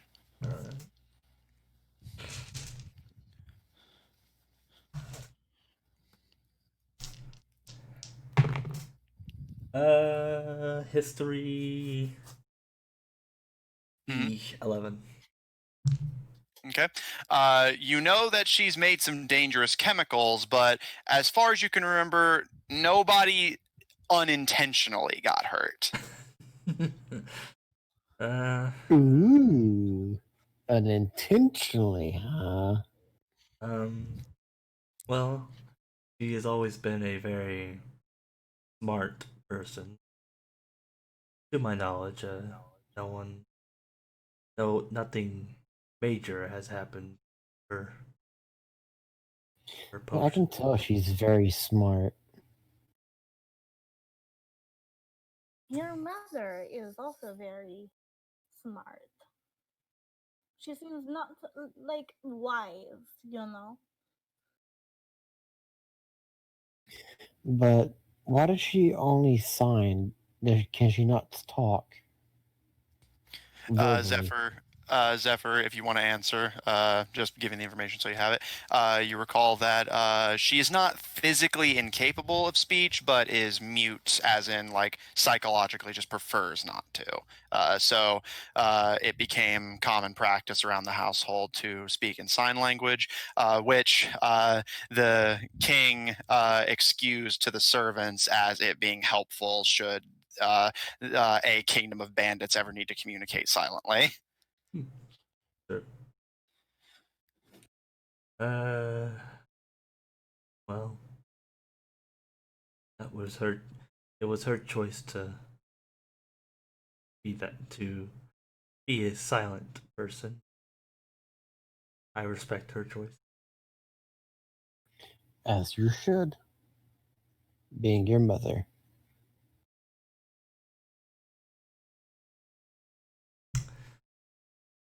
So, Well, I guess now is a very good time to go see her sister and see if she's sobered up a little bit. well, then let's be on our way. Hi, do you want to come with us? Pietro kind of nervously wrings his wings together and says, if it's all the same to you, I think I'll stay in the bedroom for a bit. And he kind of pats his satchel and says, it's not that I don't trust your family, Zephyr. It's just I don't trust your family. Very smart. It's okay, Pie. Don't worry. That's a clever boy. I tell you what, I will leave you some paper and some ink, and you can try to draw. He smiles and says, I don't think I've ever tried to draw something before. Okay. Yeah, you try to draw me. You know what? Try to draw yourself and me together. He nods slowly. Okay. I bet you're going to do a really good job. He smiles, and so you give him paper and ink. Yep. As he takes it, he kind of looks over it before very delicately, almost reverently, putting it in his satchel. And as he kind of pats it gently, he says, just make sure you all stay safe out there. I just, I have precious cargo, and I don't want to lose it to some pickpocket. How much gold did my sister give me? As you pull open the pouch, you do not find gold. You find several dice that were making they're made of a very metallic thing, which created the clinging sound. And you notice a very small note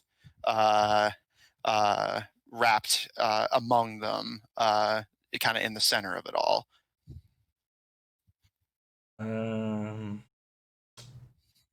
Zephyr closes the thing without. So far, he doesn't read the note yet.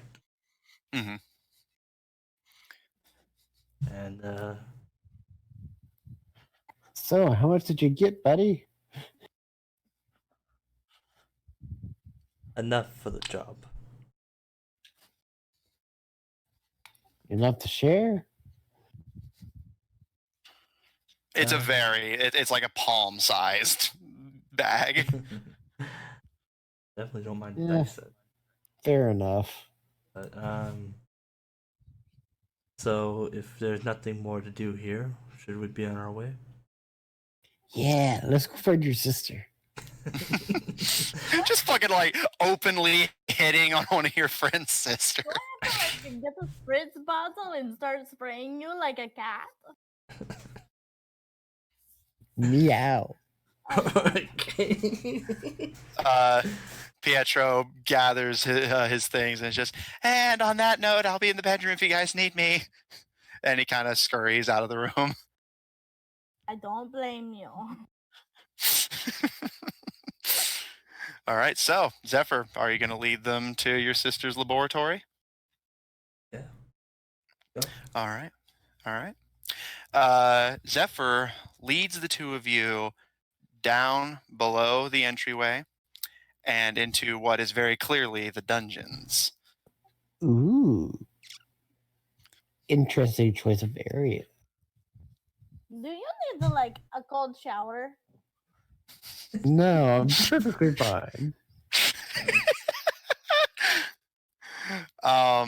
And Zephyr leads you to what appears to be a repurposed closet towards the end of the dungeon, where you can see a bright purple now smoke emanating from under the doorway. Ooh, pretty smoke. And he's gonna knock on the door. You hear the sound of a few glasses tinking, and you hear Summer's voice. Just a second. And then the smoke turns bright green and starts to kind of go from a loose, foggy texture to it starts to almost crackle in the air. It doesn't like hurt or like anything like that, but you can see it going from like that smooth, watery movement to like a very like very like Do abrupt I and sharp. recognize this? Make me a medicine check since this is chemistry. I'm proficient in that.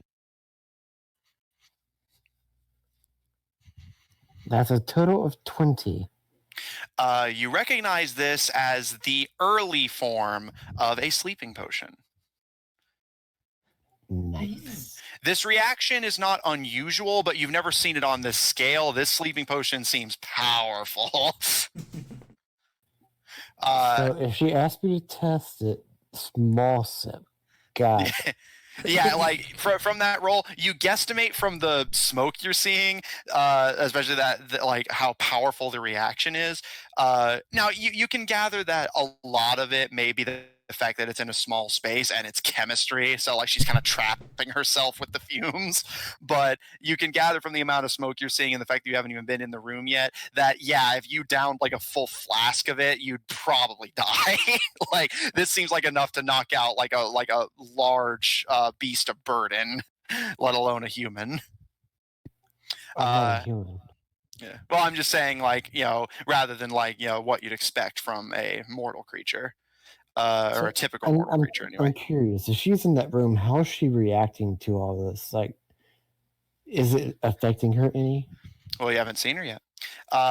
Eventually, the tinking stops and the smoke gradually starts to return to its normal texture, and she swings open the door, and you guys all are just bathed in an onslaught of now back to its smooth, silky textured smoke that is slowly returning to a sort of purplish color now.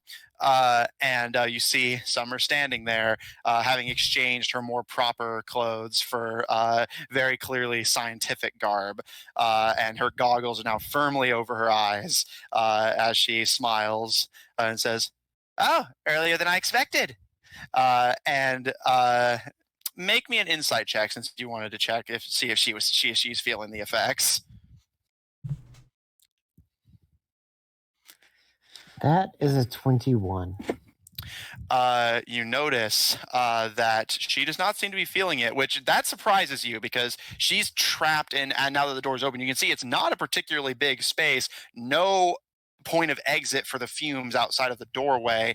You're surprised that she's not reacting at all until she turns to walk in and let you guys enter, and you see just for a moment her collar dips slightly as she adjusts her lab coat, and you can see what almost appear to be gills of some sort on the side of her neck that are flaring slightly, but she kind of adjusts her coat and her collar covers them.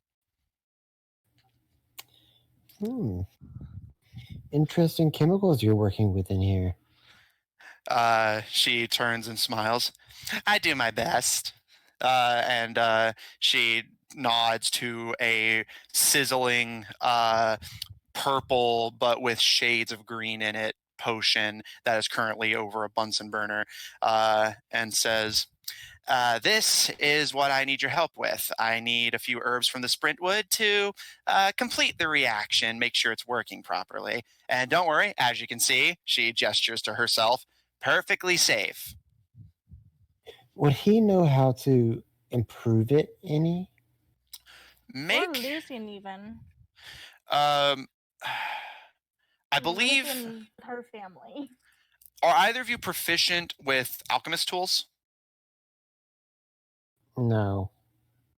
But But he's really trying to impress her. No, that's fair. I'm just seeing what kind of roll I'll need you to make. I don't.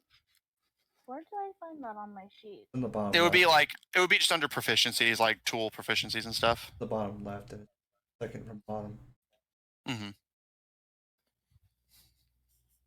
Should be under tools, but you don't have it. Yeah. Okay, so if both of you want to check, No, it's Dragon Just. I guess she's good at that. yeah. So yeah, no. So either both of you make me a medicine check with disadvantage, or one of you just make it a regular roll.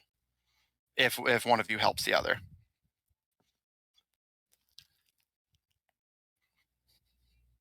I have a +6 and I'm proficient, so it's up to you. You want me to roll, or do You're making this very difficult because he's trying to really impress her with his knowledge of alchemy. Then I guess we can both roll. All right, so both of you make a medicine check with disadvantage. While they do all that, Zephyr's going to try to read. Okay, I'll get back to you then. So with disadvantage, that would be a 16. Okay. 18 for Lucian. All right, good rolls. A natural 15. You guys do not know exactly what she's already put in it, and you, although you can tell at least vaguely where in the process of making a sleeping draught she is. You notice though, Lucian, you notice this, that the way she's making it is. It's clearly not intended for a direct ingestion, and you think back to the smoke you had seen, and it occurs to you that the way she's making it would make it a lot more efficient if it was delivered via aerosol rather than through liquid. And Gil, looking over what she's doing, she appears to be following the steps to your knowledge, but is clearly missing a few ingredients, which is probably what she's asking you to get. Fair enough. So do you have that list on you? She nods and turns. Yep, just a second. And Lucian, do you do anything with what you figured out? Lucian is going to, without touching the bottle, just kind of like gaze at it, and turn to her. Have you, like I suggested, tried poppies or poppy milk?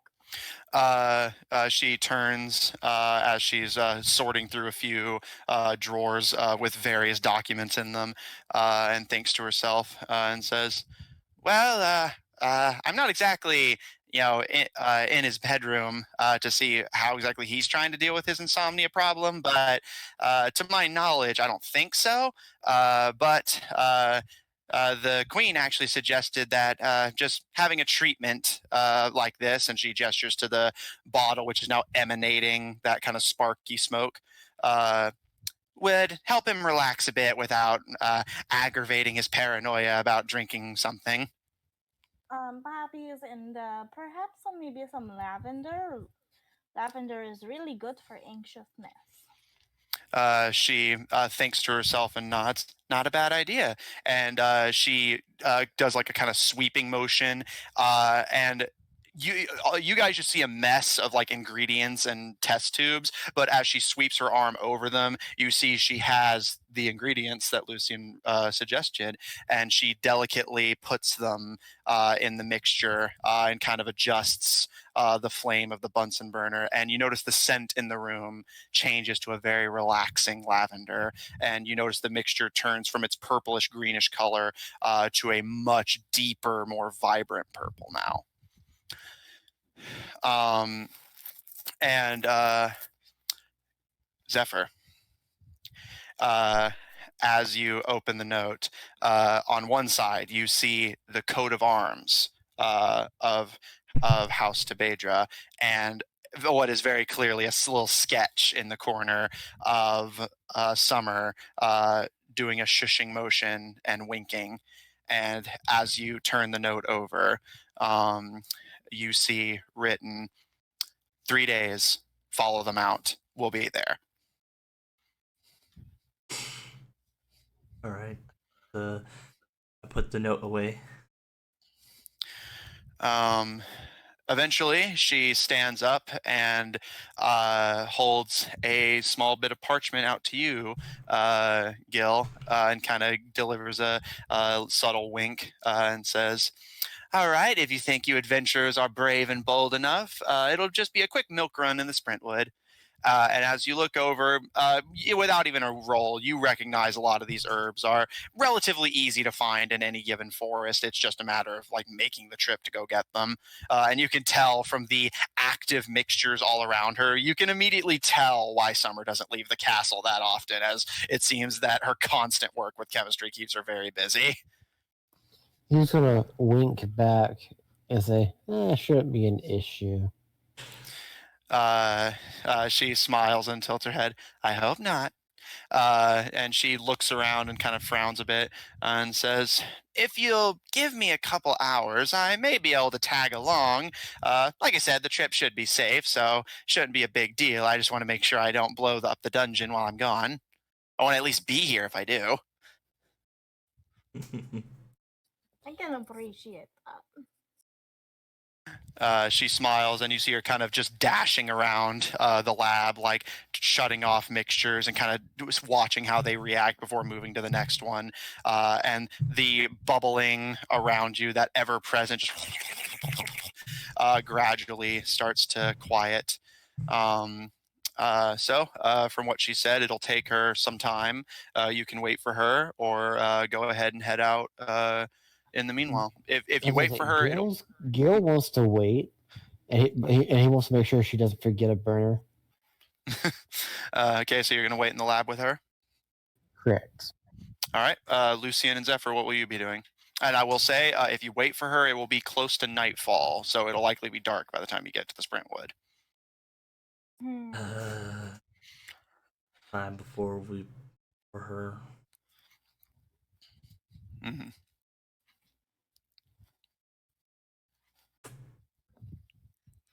I guess Lucian will go check on Pi and make sure that he doesn't want to come, and assure him that he would be protected. All right. As you head to his bedroom and knock, and he lets you in, you see that on the floor he has the papers and inks you had given him and is working on some sketches to occupy himself. You do see a sketch of you and him as requested. It's not great, but he's doing his best, given that he lacks traditional thumbs or hands and clearly is not a practiced artist. But he's putting his heart into it, and that's genuinely what matters. And as you extend the offer, he kind of holds up his hand and says, I'm not exactly an adventurer. I'd probably just be a liability out in the forest. That is understandable. I'm not honestly much of an adventurer myself. I'm just doing it to occupy my mind more than anything. He smiles and his ears kind of wiggle back and forth. Yeah, I get that. Just make sure you come back safe, but if they're telling the truth, then it should be okay. That is the thing. We do not know if they're actually telling the truth or not. So, here is my idea. And so she's going to tell him a very elaborate plan to lock the door when she leaves and to not answer unless he hears her secret knock, Okay. which is basically 2 shaves and haircut. All right. Mm-hmm. All right. He nods and says, okay, I'll remember that. Okay. You just stay safe. Do not answer unless it is me. He nods. I promise. Good boy. She's going to kiss him on the head. He kind of wriggles a bit bashfully. And as you leave, he returns to his little drawings. So, what is Zephyr doing during this time?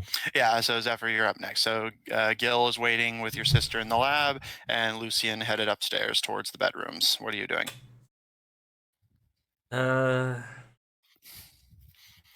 Zephyr goes into town. All right, what would you like to do?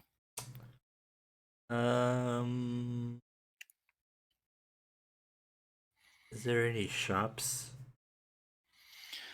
You do know from your time here that there is several, both the above board ones and, if you know where to look, some more elaborate and expensive goods that you may not necessarily be able to acquire legitly.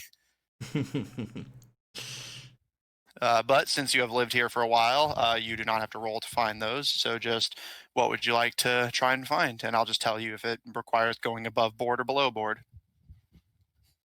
I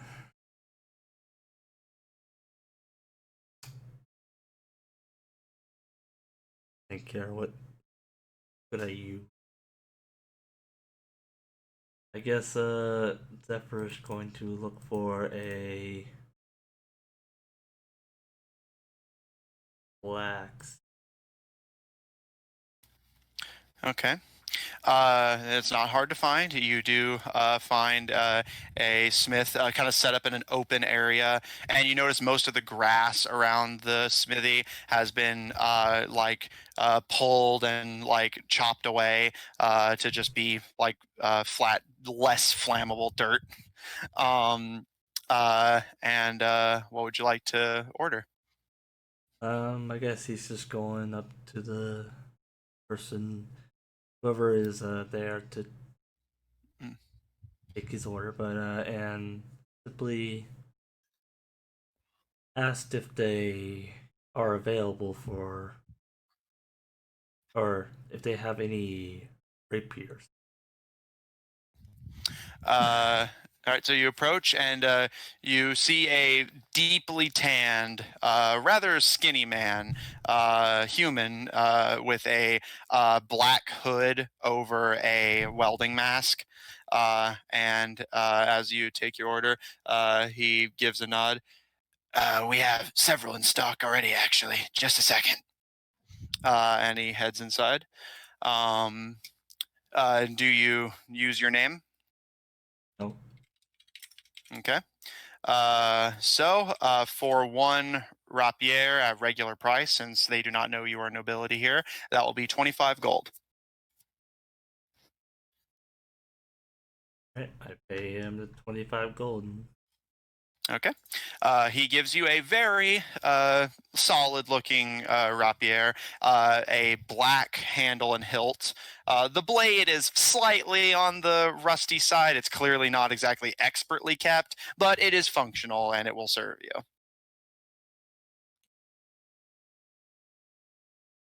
All right. I guess I'll find somewhere to occupy myself waiting for. Yeah, that's fair. Okay, so you just kind of hang out in town. It's been a while since you've been here, uh, and eventually you guys regroup in the lab. Well, I was actually going to say, Yeah, I was gonna say, Gil, is uh, there anything you would have liked to do in the hours it's gonna take yes, her to? actually. Yeah, You're alone now. Yeah. Well, that's not what he was actually thinking at this point. not But yet. he's going to. Is she paying attention to him? She's kind of like throwing you a glance every so often, just essentially like kind of apologetic that she's not exactly in a state to entertain guests while she's working. But for the most part, you're kind of left to your own devices, and she just kind of makes small talk. Well, he's going to actually ask, where's the closest restroom? She kind of chuckles and says, well, we are in the dungeons. There's a bucket in some of these cells. But all joking aside, restrooms are upstairs. So he'll say, okay, I'll be back in a bit. And then he's going to duck out the door. But as soon as he ducks out, he's going to put on his hat of Disguise. self. Okay. And he's going to turn into Zephyr. All right. And he's going to go back in acting like Zephyr would. All right. Make me a deception check. With disadvantage because this is Zephyr's sister, who's known him since he was basically a baby. So like that's gonna be a hard sell. So deception with disadvantage. You know me for like a week.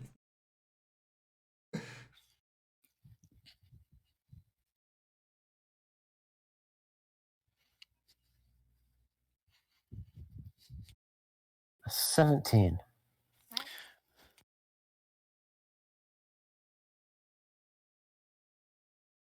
Okay. As you walk in, imitating Zephyr's posture to the best of your ability, she turns and gives a smile. And she kind of leans back on the table, kind of keeping one eye on the slowly ceasing its bubbling mixture, and says, "Hey again, Zeffy." And then he'll say, hello.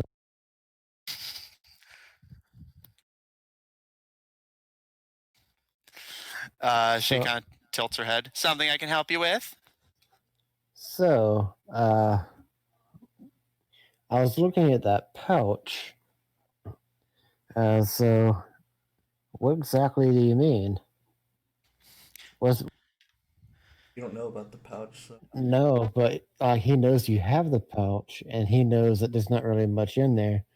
So, he's figuring out. He's trying to, without being abrupt, he's trying to figure out what's in the pouch. All right. So you said about the pouch. What do you mean? Yeah. She tilts her head and kind of chuckles. What do you mean? What do I mean? Was it not enough? I'm sure you could find a pawn shop somewhere in town. I mean, I wouldn't know. I don't exactly leave that often, but I'm sure there's somewhere that'll take valuables. True. But what about the others?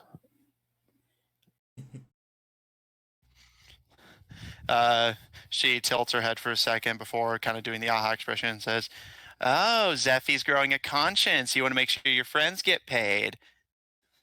No, I mean, what exactly is the plan for them? Considering we're all in for the cut. She kind of gives a shrug and says, "Well, I suppose you'd have to ask Father about that. I don't know anything."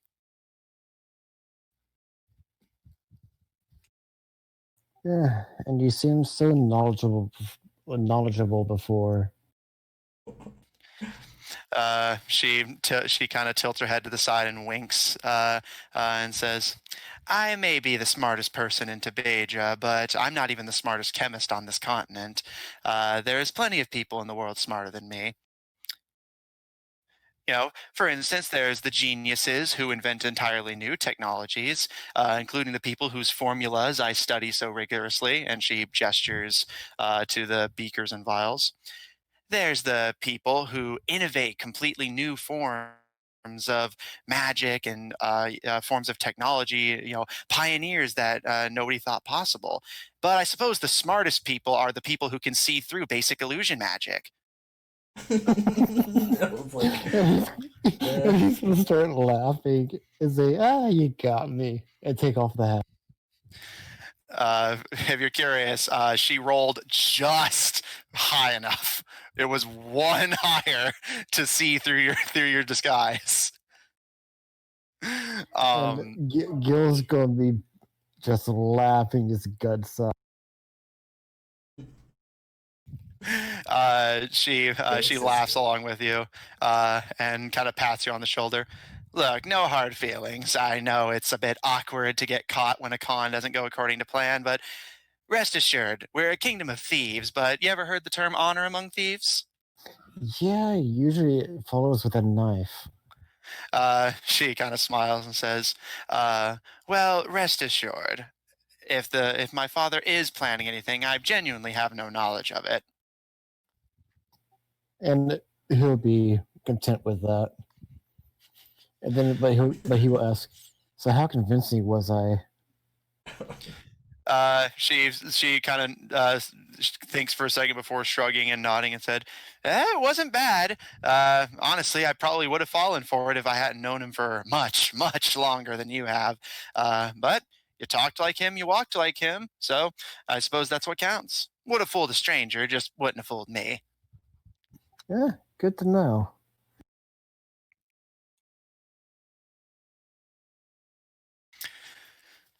And he'll just hang out some more with her. Okay. But yeah, it was 1 point off, and she would have fallen for it. So eventually, Lucian and Zephyr return from their errands. Zephyr with his new rapier, and Lucian feeling ever closer to your bat companion. And as Protected. and as Summer shuts the last of the reactions down, leaving the sleeping drought bubbling slightly, and says, "All right, shall we go?" I do have one more question. To the DM. What's up? What race is she? Oh, You said you she can had gills. Make me a perception check, just generally, but I will give you information regardless. I just want to see how much you can glean. So make me a perception check.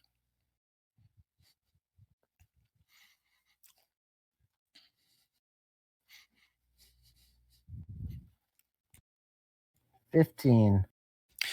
You can tell that, much like her father, she is a half gnome, but the gills, you can kind of guess looking at her, and you don't see any other signs of non-human or gnomish heritage. You gather that given her penchant for hanging out in rooms with dangerous chemicals, that she either experiments on herself or the gills were gills were either an accident or something she deliberately designed. You notice them flaring when the room was full of presumably dangerous inhalants. So you can gather that they were an either accidental but beneficial or intentional mutation to allow her to breathe in spaces with toxic chemicals. So Gil's actually going to ask her about that out of curiosity. All right, go for it. So I noticed you have gills on your neck. How'd you get those? She's kind of working over a beaker and speaking absentmindedly, and she kind of chuckles and says, "Not on my neck just yet." Oh, you mean these? And she pulls the collar back to show. And Zephyr, you remember her giving herself those gills to help her breathe in her lab about after you had known her for a couple years. But I took that first part where she's like, not just on my neck. And she said, "Yeah, not on my neck just yet." But then realized, but yes, you do catch that because she was speaking kind of absentmindedly while working over the beaker. Yeah, he's going to eye her a little bit more closely, just out of curiosity. She seems unfazed. It's also just generally hard to make out her expression with the goggles, the soot clouding her face, and all that. But yeah, she kind of pulls back the collar to show the gills again. Lucy and you seeing them for the first time as they kind of. And she smiles and says, "I came up with this about 6 or 7 years ago. It helps me breathe in such a tight space with no fumigation." Yeah, it's brilliant. She smiles. Also makes for fun party tricks. And she kind of carefully picks a vial and kind of examines it as if making sure it's not something dangerous before swallowing the contents. And there's a brief pause, and then you see liquid start to seep out of her gills. That is Nice. very efficient and impressive. You did that to yourself? She gives a nod and says, "I always had a fondness for experimentation, like I said. And if it's just me being experimented on, then no harm done if something goes afoot." And she Does kind that of, allow you to You would breathe love in the to my water? father. You and him would be very good friends, I think. she smiles. "I like to think so." And what did you say, Gil? Does that allow her to breathe underwater? She shakes her head and says, "Unfortunately, these are specialized for situations like this." And she gestures to the surrounding cloud of chemicals. "I like to keep the door closed just in case I'm working on something dangerous. So it just lets me have, oxygen like I need to live." True. Well, we better get going before it gets too dark. She nods and puts the vial she had grabbed down. Right. Let's go." And as she heads out, she grabs a cloak off the wall. And as she puts it on, you also see that it has a almost like that belt of ammo you'll see soldiers with. It's got one of those going across the chest, except it's just containing all sorts of vials and beakers of various chemicals that are corked. Do And I recognize any of them? make a medicine check.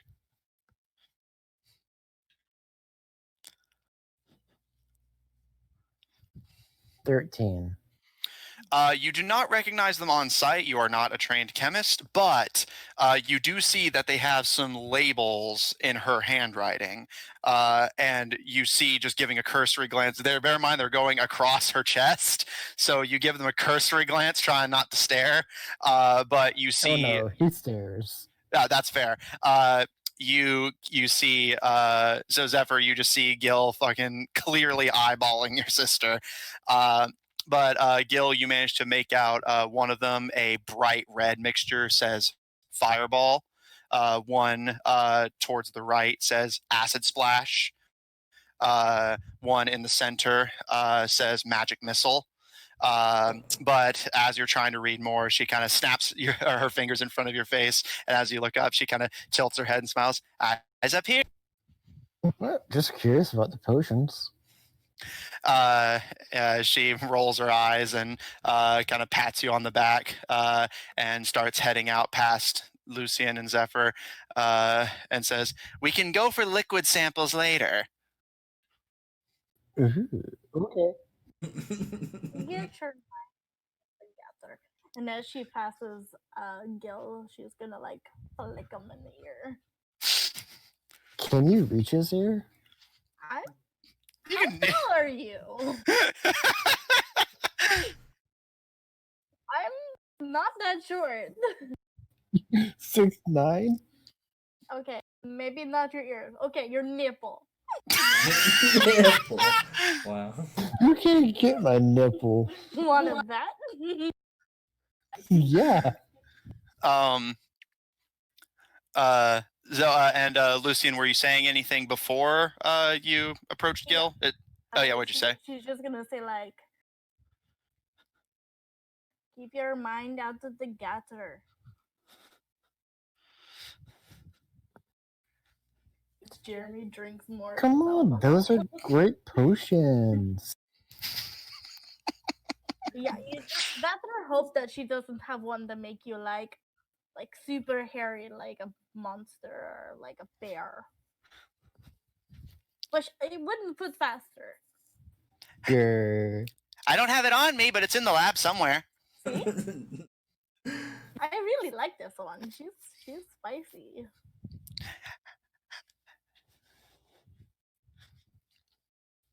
I know, she's perfect.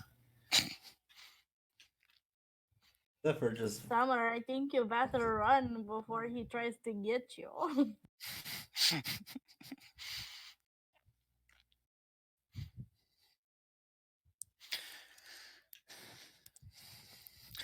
So, are you guys content to head out to the Sprintwood? Yes. Okay. Summer will be doing a lot of the searching. However, because it is now nightfall, she will be attempting to search. You guys can either help her or search yourself. But those who are searching alone, given the darkness, while you do know what you're looking for, you will be rolling a nature check at disadvantage. But if you What if help we someone, have night vision? then it would just be a straight roll. So those of you with dark vision, y'all have dark. oh, you all have dark vision. Okay. So, all of you who want to help search, make a nature check, or you can help someone else. Summer is going to be searching as well. I'll help Summer. All right. I'll help. All right. So Gil and Lucian buddy up, and Zephyr buddies up with his sister. Zephyr, do you want Summer to roll with advantage, or do you want to roll separately? Well, she knows what she's looking for, so I'll let her roll with advantage. Natural 20. All right. I can't believe it. Though I had a dirty 20. All right. You guys exit the city of Rosewick. The guards very apologetically letting you by without a fight. And you guys head back the way you would come through the Sprintwood. And Summer points you in a few directions where you can find what she's looking for. And you guys start to search. While you're searching, Gil and Lucian, if you have anything, or Zephyr, if you have anything for Summer, you will have some privacy in the forest. So, do you trust them? I don't know. I think that if they are lying, they're very good at lying. I mean, They are thieves. I'm not used to dealing with thieves. It is not within my skill set. I tried acting like Zephyr, but she saw right through it. Well, I mean, you are not very smart, so. And she's very smart. I'm not surprised. Yeah, she said I did pretty good. She was probably being polite. Possibly. So hostile. I hate them so much. All right. Zephyr, anything for your sister?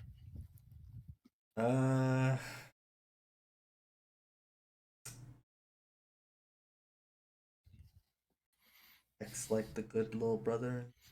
Mm-hmm. As you and Summer search, it's back to the times you remember where you and her would be working separately, but she would be just babbling on, and you listen here and there, but she seems just happy to have someone to talk to. Did she mention me turning into him? She does, Zephyr, it's up to you if you were paying attention, but she does mention it in passing, but points out how it was a good impression because you are, quote, boring and a stick in the mud. Yes. Especially since she mentioned, probably heard it and be like, really? She smiles and nods and says, yeah, I'm guessing he either doesn't trust you, doesn't trust me, or doesn't trust either of us. And she pulls up one of the herbs and kind of examines it before pocketing it, and says, you'll need to do a pretty good job at keeping things under wraps if you want to make Father happy. We'll do what I need to do. As always, little brother. And she kind of gives you a wink.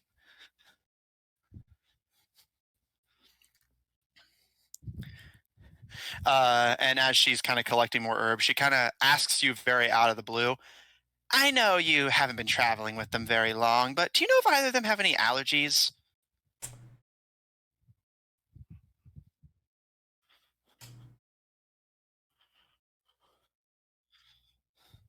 Only known each other for about. Yeah, it's been about a week total. Maybe a couple days here or there.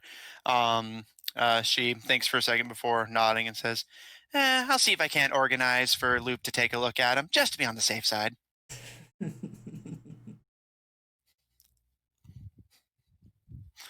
I was gonna say, what is this list of ingredients again?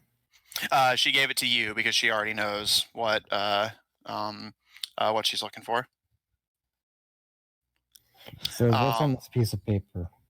Like I said, it's a wide variety of just like herbs, mushrooms, and just a variety of things. A lot of it is fungus.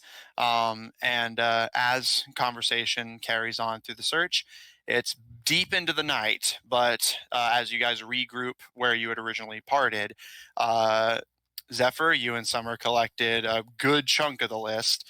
And Lucian and Gil managed to get the entire list's worth of fungus between the two of them. And as you guys turn, presumably, the herbs over to Summer. Yes.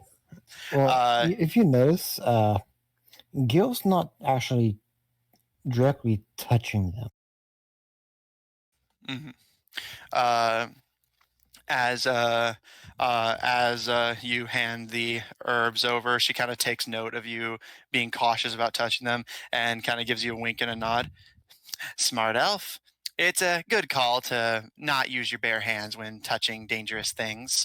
And she pointedly takes one of her surgical gloves off, revealing a very pale hand that has clearly not seen sunlight in a long time, and touches one of the mushrooms. And you notice it kind of fidgets before a small cloud of spores pops off, and she chuckles and puts all of them in her satchel before putting the glove back on. I gotta say, I'm impressed. You may have the makings of a chemist in you. Thanks. Don't be impressed. Yeah. Well, I was gonna also say, while I was looking for plants, did I happen to find any nightlock? Nightlock. It's a poison. A poisonous berry. Make me another nature check if you're like you didn't find any while you were just looking around, but you can make me another nature check to try and find some.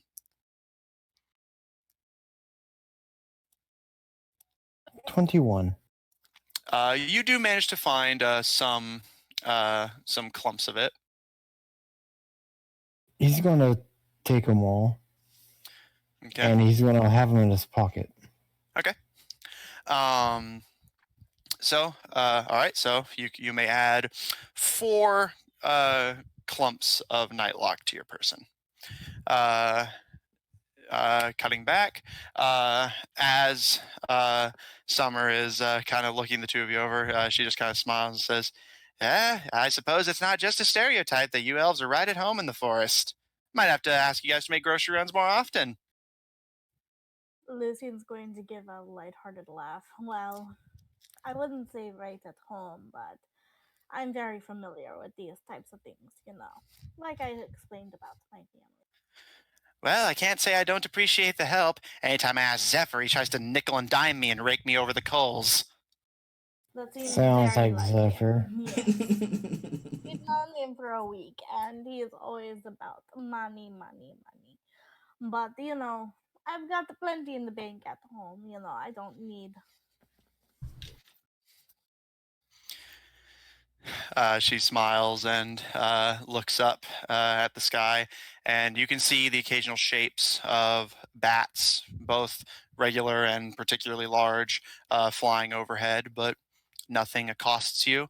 But as she kind of narrows her eyes, she pulls a small rock from her belt and tosses it into the air, and it like almost like a very small flashbang that's like clacking sound echoes out, and this bright white flash of light, and you see a particularly large bat fly out of one of the treetops, very startling, as it takes off to follow after its smaller kin. And she kind of smiles and says, I said it'd be safe, didn't say entirely safe. True. You are very perceptive. She winks and says, city of pickpockets, gotta learn to watch yourself. After she says that he's going to check his belongings, like his pockets and his money. I do not usually meddle with big pockets or the rabble. We don't really have that kind of thing in Wicked. She smiles and nods. I'll keep that in mind. And Gil, as you check your person, your belongings are all still present. He's happy.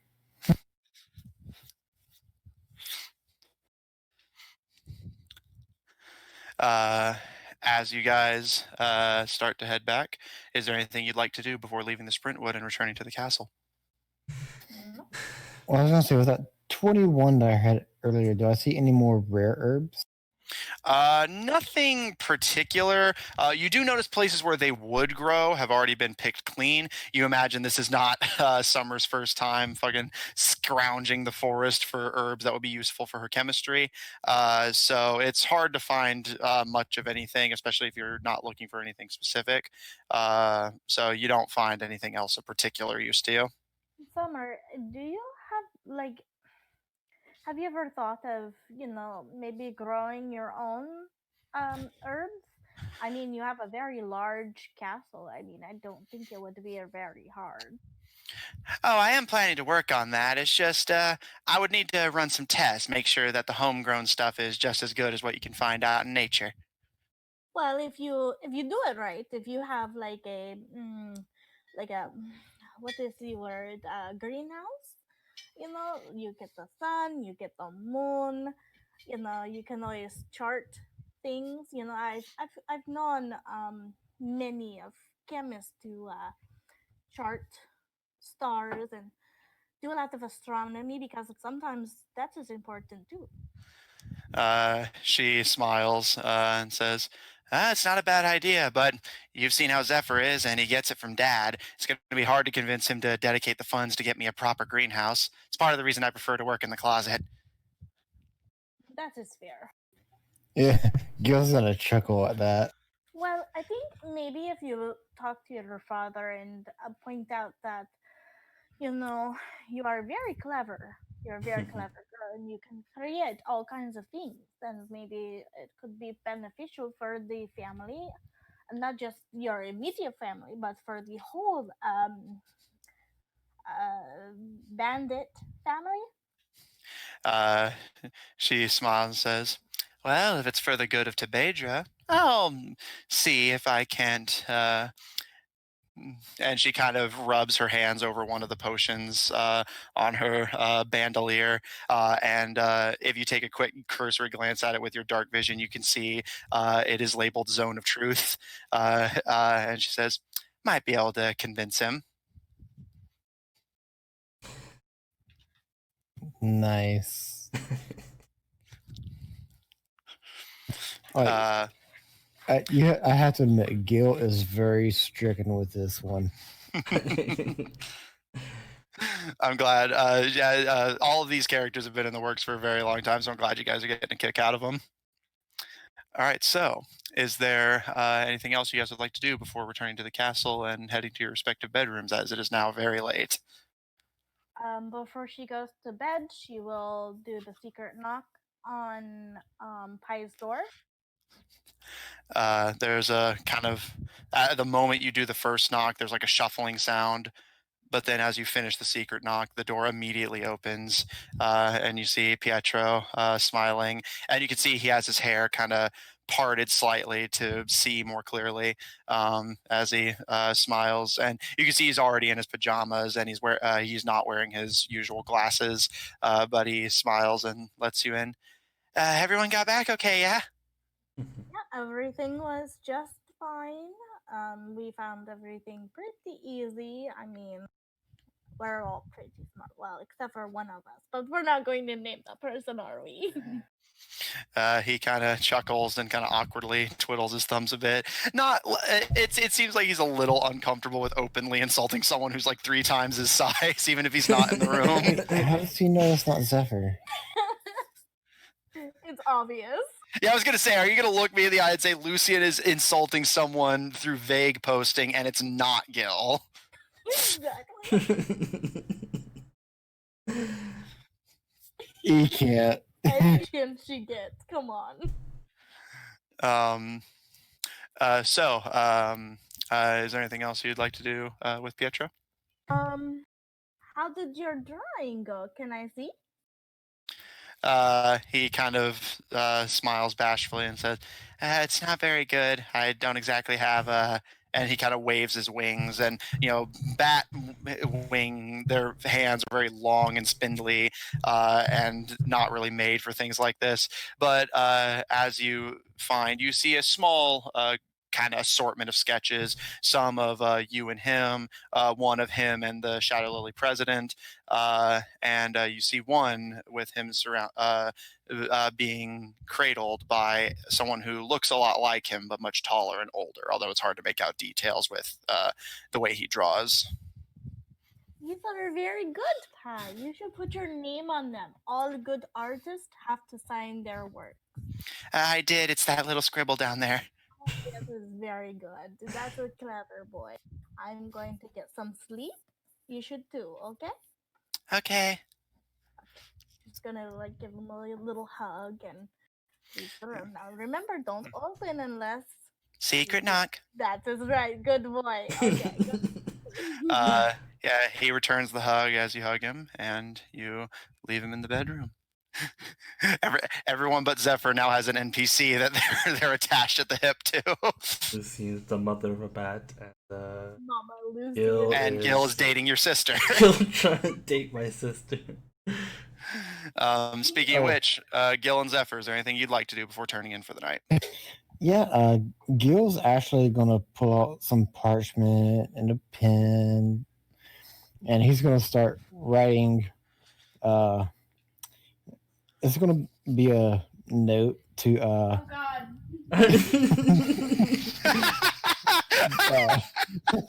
The Bandit King. Oh, the Bandit. Okay. He's trying to get permission to date his daughter. Proper medieval courting. I like it. Okay. Make me a persuasion check.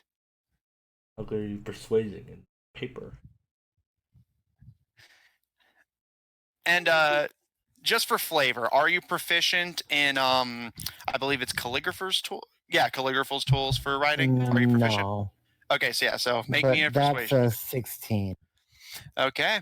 You write a very well-crafted letter. You're experienced in this. You've seen your father and several other nobles do it countless times.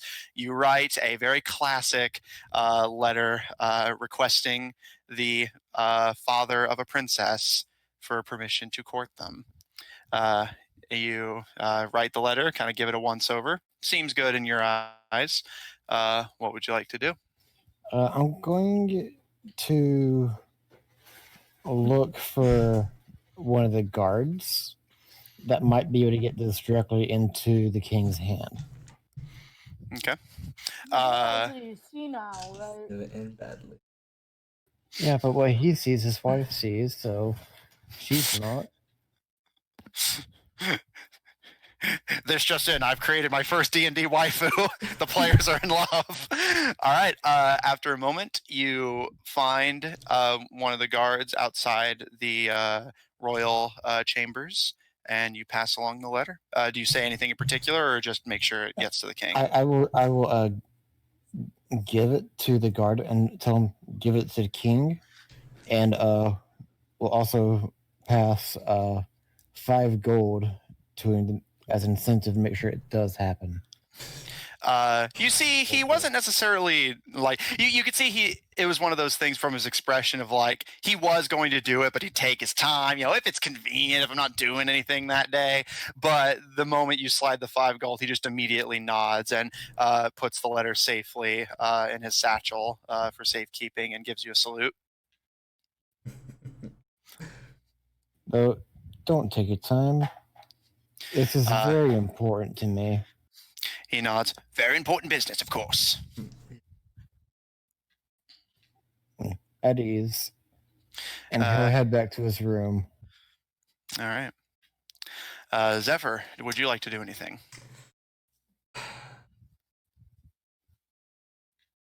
No, I mean, like, he'll just kind of go to bed trying to think about the future. All right.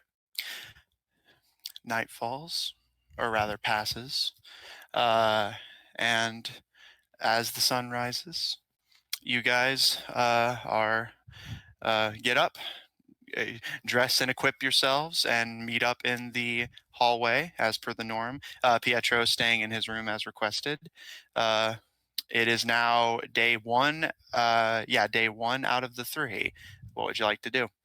We don't have to play out each individual day. Just like if there's anything you'd like to do over the 3-day wait, say the word. Every morning, like every meal, Lucian will make sure that Pi will get his fruits and some water, and also make sure that he has lots of paper, and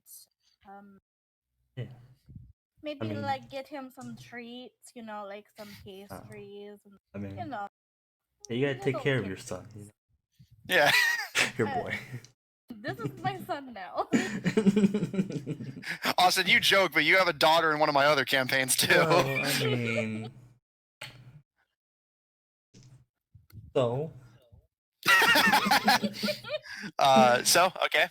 Pietro seems a lot more relaxed over time, and you can tell he's a little anxious to get moving, but he seems as content as he can be, and the anxiety of being in Tabedra seems to slowly be ebbing away, especially with you helping keeping him comforted and relaxed and at ease. Is there any other just general business or things you guys would like to do before the 3-day period arrives? Yeah, so Gil actually wants to go hunting, and he's also, while he's out hunting for wild animals, he's also going to be keeping an eye out for valuable plants to give to Summer. All right. I forgot her name. It is not love. It is not love. All right. Amanda, I'm partially buzzed. Give me some credit here. No, you don't love her. What's my name? Amanda. Yeah, see, that's love. All right. Make me a survival check.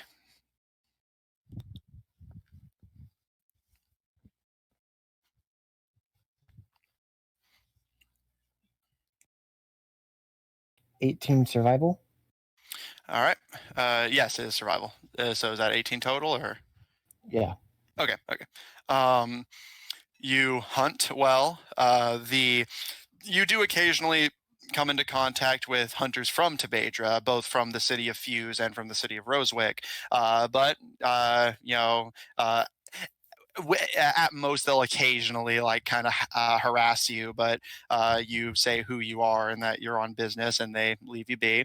You're able to hunt with minimal interruption, and as you hunt and bring back your food, you do also collect a pretty healthy variety of herbs. Nothing like, nothing that an herbalist would consider like gold or anything, but it's valuable, and you can tell that Summer is always in need of materials.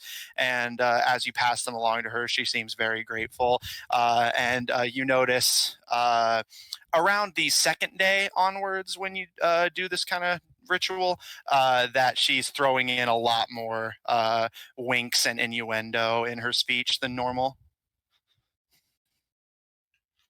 Did I ever get a response from her father? You have not. Well, he's going to do this all 3 days. Okay. And Lucian, your anything other than your little ritual with Pietro?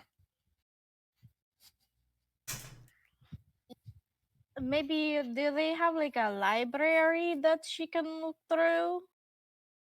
You do not find one on a cursory glance of the town or the castle, but you bring this up at dinner at one point, and Summer actually points you in the direction of less a library and more a kind of private set of books that the noble family of Tabedra has pretty much exclusive access to, but she allows you use of it. And it's not exactly a wide collection, but it's acceptable. And you can tell most of them have been retrieved from passing caravans. Mm-hmm. Okay. Other than that, no, she'll read some of the books and mainly keep to herself. Okay.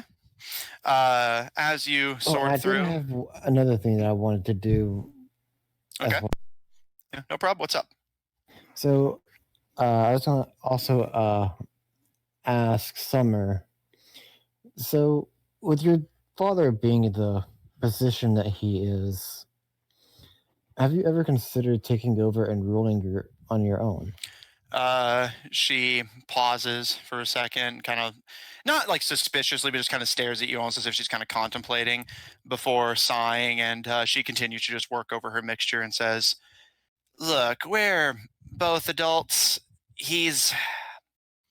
I love him, but he's not exactly long for this world. And I'm his only blood daughter, so it's going to fall to me whether I want it or not." True.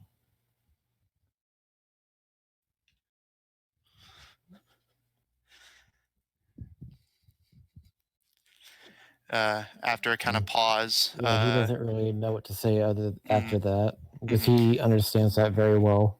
Mhm. Yeah. After a pause, she turns and holds up a kind of fizzling turquoise mixture and says, "But I never said I didn't want it." And she gives a wink. True. It does come with its benefits. She smiles and continues to work on her chemicals. Does anyone else have anything? I'm good. Zephyr?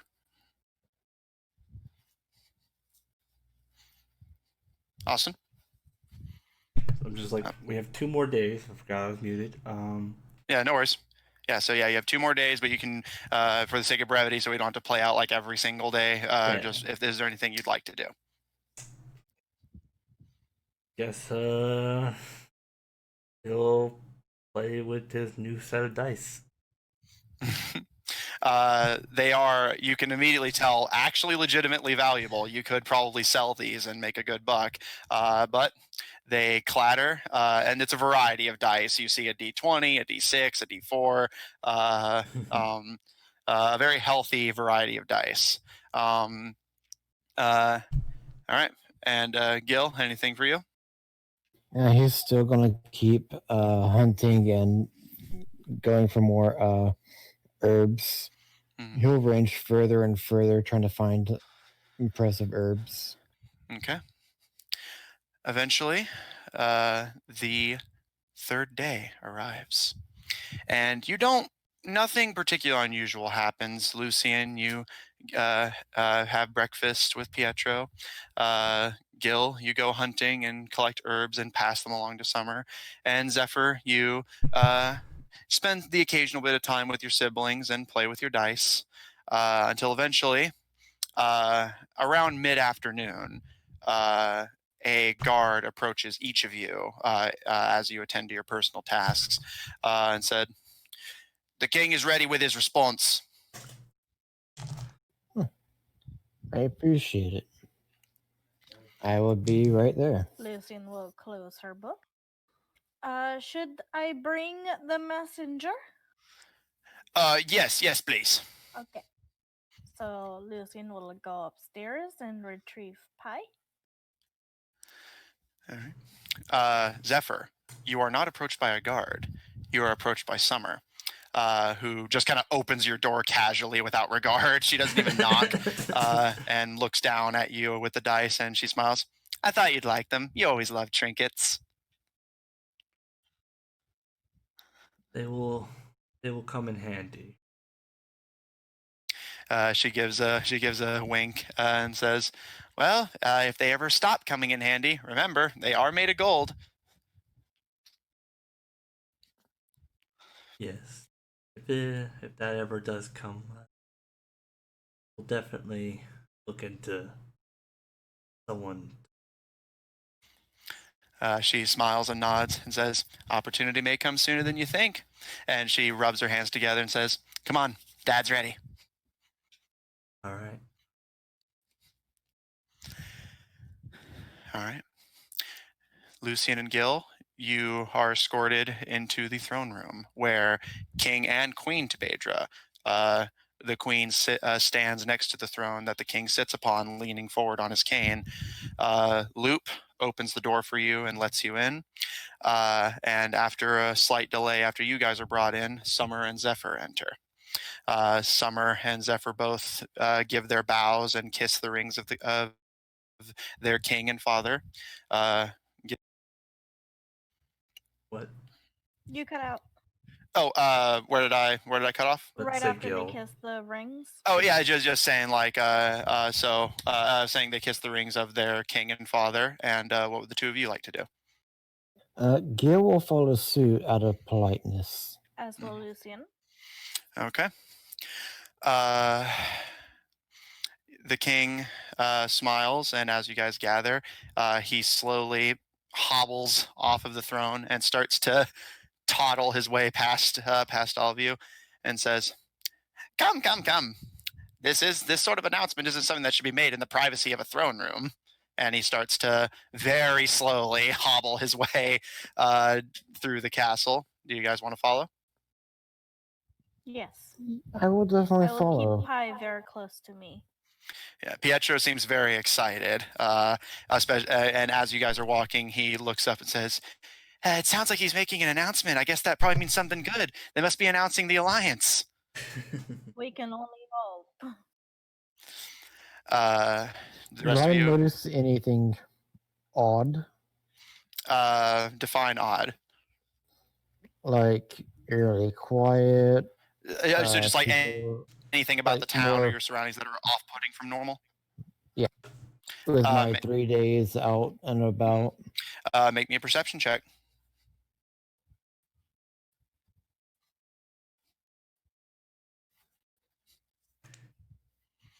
That is a 20.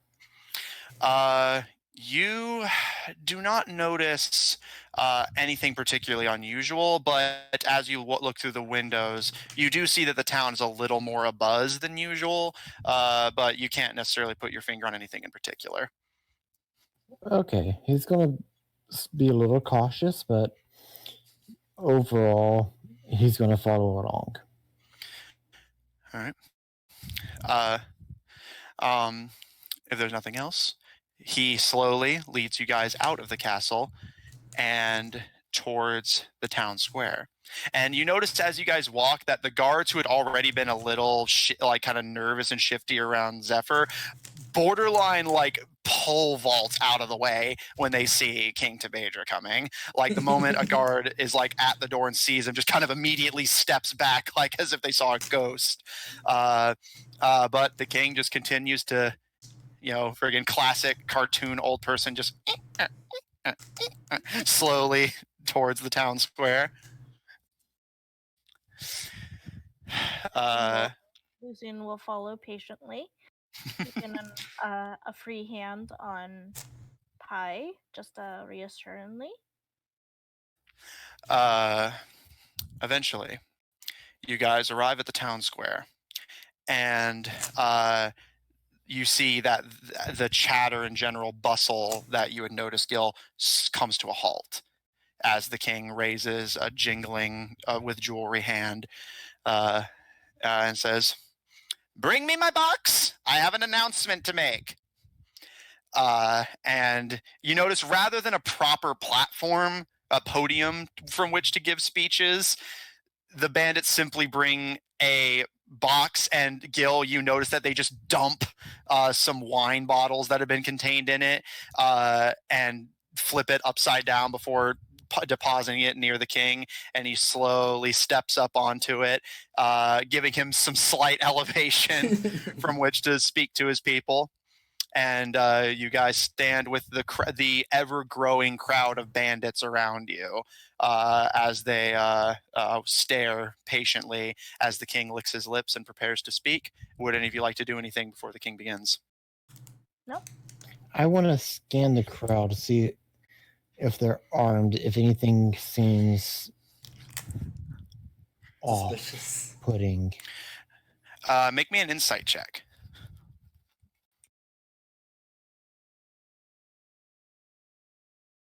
18. You notice that the townspeople are very jittery, although you can't put your finger on if that's the presence of the king or anything else. But as for being armed, it's a kingdom of bandits. They're all armed to the teeth. That's fair.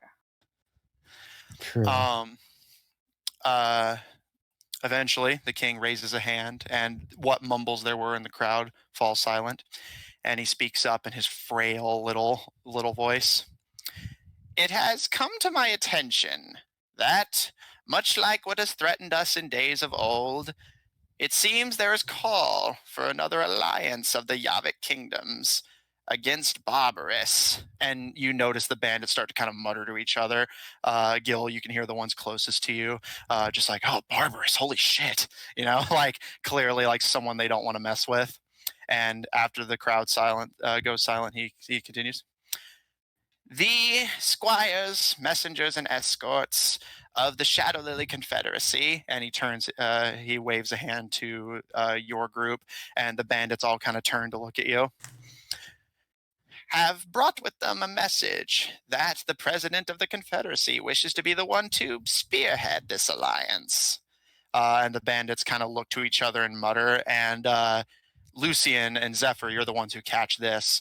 You hear some of the bandits closest to you saying, "The Shadow of the Confederacy, thieves, all of them." And after that bout of muttering ceases, you can see the king starting to get kind of irritated with the crowd kind of piping up at everything he says. So eventually he just bulldozes to the point. "So, after heavy consideration with my loving family," and he gestures to Loop, who stands patiently at his side, the queen at his other side, Summer, and Zephyr, who stand with you, Lucian, and Gil, and smiles and says, "After much deliberation, the Bandit Kingdom of Tabedra will be joining this alliance and taking a stand against the barbarous invaders." And he slams the base of his cane on the base of the box he stands on, and the bandits immediately launch into just like a flurry of discussion. And it's hard to make out anything specific, but you can tell the general tone is like they're excited for some action, but not sure what to make of the fact that their opponent is clearly someone very powerful. But after a moment, Zephyr, you see your father's brow crease, and you're just like, "Oh shit." And he slams the base of his cane, the whole crowd going silent instantly. "Shut the fuck up!"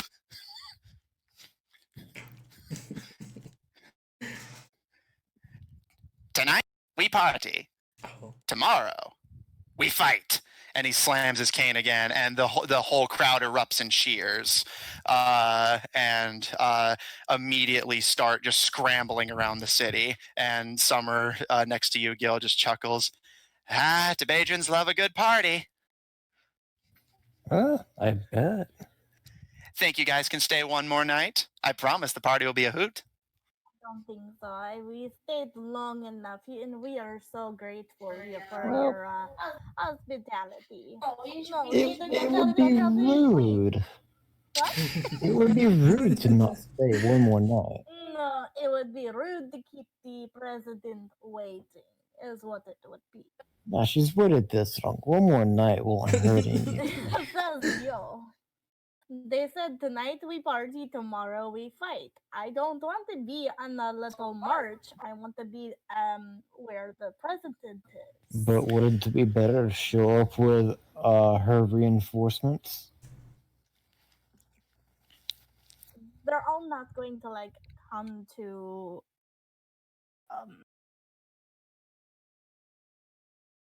trying to find the name of the city. Wasn't it Porha? Pora. Oh, Perha. Yeah, it's in my notes. I had to find it though. They're all not going to come to Pora. You know, they're going to go over to fight the guys. They're not going They're to not come going to around. take them on single-handed. No. They're going to team up with But everybody like else. we have to rally everybody for it to actually make sense. You're a warrior. Why do you not know this? That's why I'm saying better to bring them back to Porhas, where everyone's going to be gathering to march But at you know once. that they're all meeting at Pora. The president hasn't told you whether they're going to meet. Makes sense to me. It doesn't make sense to me. I mean, Pora is like it's like close, but it's not like that close. I mean, they would probably be like closer to go to her kingdom. If I may interject, and you see the cane of the king kind of wave between the two of you, and he puts the base of it on the ground to lean back on it as you both look down to him, and he smiles and says, "As much as tomorrow we fight sounds like a declaration of war, and it is, but rest assured, I'm not going to march an army of bandits to the front gates of someone who isn't expecting me. I think it makes the most sense, if you ask me, that you would go ahead and make sure the president knows to expect us first. We've not exactly been on good terms. Where do you think all this came from?" And he waggles his arms, and the jewelry kind of clinks around. This makes sense. Gil would chuckle This and is very say, wise, King. "Good This points." is a very wise King. Yeah, sure. You listen to him, but when I make a point, There any chance we can get this in writing for yes, poor young Little Pie needs it in writing. Before, and Pietro holds his wing out, and the king chuckles and holds up a hand. "Already done. Summer," and he snaps his finger, and Summer pulls from the inside of her shirt a letter, and you can see it sealed in a very sticky substance that very heavily resembles the kind of purplish texture of the potion you had seen her working on, and it smells heavily of lavender. Again, as per the Norman Tabedra, messy but functional. And she holds it out to you, Gil, with a wink, and says, "My regards to the president." Thank you. And then he'll also whisper to the king, "Did you get my letter?" He smiles, and you see his gaze kind of unfocused for a second, and he tilts his head to the side. "What letter?" Yeah, fucking guards.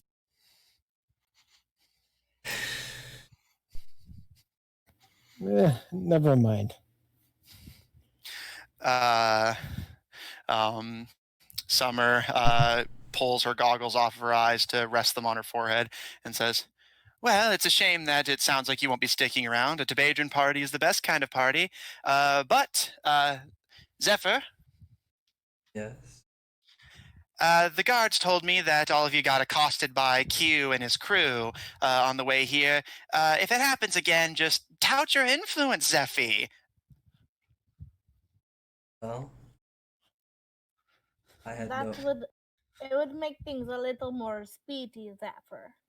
Or should we also call you Zeffy? "No, Zephy's my thing." Lucine will give her a wink. She just kind of sticks her tongue out at you, not like aggressively, just kind of playfully. Yeah. Well, I had didn't really bother me, so I just. Of course, he didn't bother you, but I mean, he bothered. Well, he bothered all of us. It would just make things a little more speedy, Zephyr. Just gonna sigh and be like, we'll see. Any other suggestions, Summer, since somebody is being a little stubborn? Summer just shrugs and says, Zeffy will be Zeffy, but I can't guarantee they'll get there ahead of you, but I'll ask Father to send some messengers and make sure that Q knows to stay out of the way.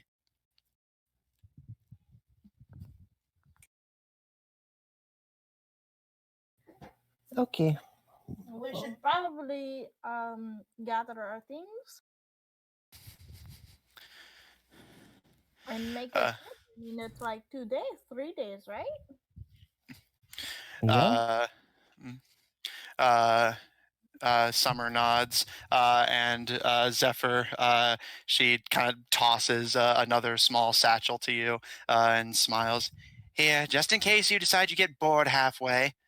And she kind of rubs her back and says, I think I'm starting to get burned from getting raked over the coals so much. Zephyr looks in the bag.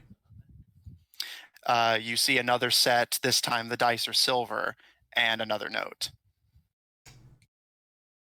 All right.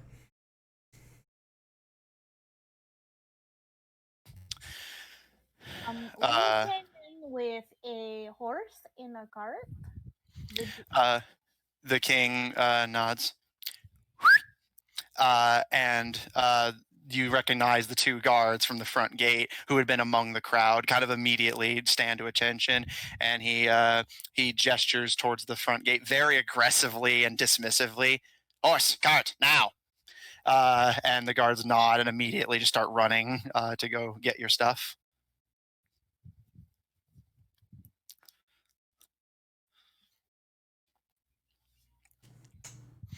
So, if you guys are planning to leave the city of Rosewick, is there anything left you guys would like to do? Well, Gil will say goodbye to Summer and tell her that he'll write her later.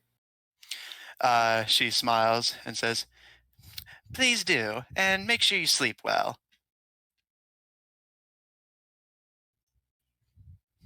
I sincerely hope that your experiment becomes successful. She smiles and nods. We'll just have to see. Honestly, the best of luck. And if you need any advice, well. She smiles and gives all of you a bow and says, it was a real pleasure meeting all of you, and a real pleasure getting to see you again, Zeffy. Come back and visit sometime. And by the way, I did put the letter in a specific satchel. Mm-hmm. All right, good to know. And she gives a smile, shakes your hand, Lucien, kind of tousles Pietro's hair, and kind of gives you a hug, Zephyr. And finally, with a kiss on the cheek to you, Gil, Summer returns to a jog, and you got to hear her mumbling, hope I didn't leave it on again. And Gil's gonna blush bright red.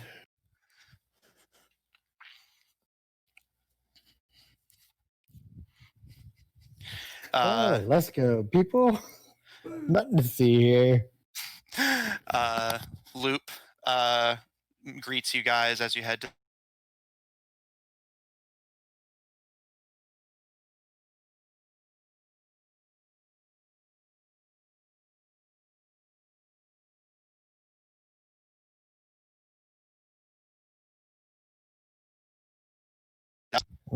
Will do. Your hospitality will be remembered.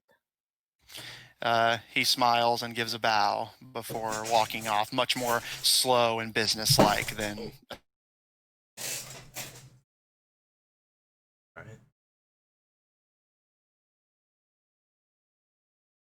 head to your cart, you see the king and queen Tabedra sitting in the cart and just kind of talking to each other rapid fire in sign language, just kind of smiling and laughing. And as they see you approach, the king taps his cane against the side of the cart and says, "You keep your things very nice and tidy. I respect that." It might be a humble cart, but it's a good one. Lucian will smile and sign so that so the queen, she will feel respected. She'll say thank you, and also thank you for your hospitality. You are most gracious. He smiles and says, "I do my best, but I suppose if we're going to talk about returning the favor," and he nods towards the Sprintwood and says, "Well, you do have the letter in writing. I think it would be respectful of me to pay my allegiance to the president in person, if that's amendable." You're welcome to join us in the cart. He smiles and nods to Polly, who kind of signs to him. And those of you who are watching her hands can see her sign out. It's been a while since we've been on an adventure. And the king smiles and responds to all of you and says, "Well, then, if it's amendable, all aboard."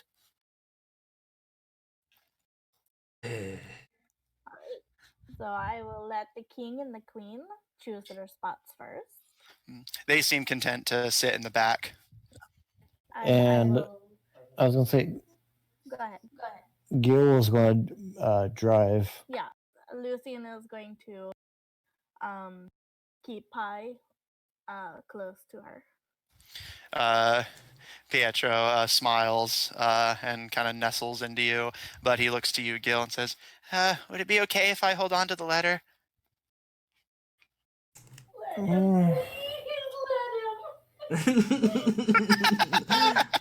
It's just I'm hesitant. I will give him I will have this fake letter that I will give him to hold on to. Oh, wow. Wow. Did you have this pre-prepared? Yes, because I don't trust this letter. Okay, make me a deception check. Leave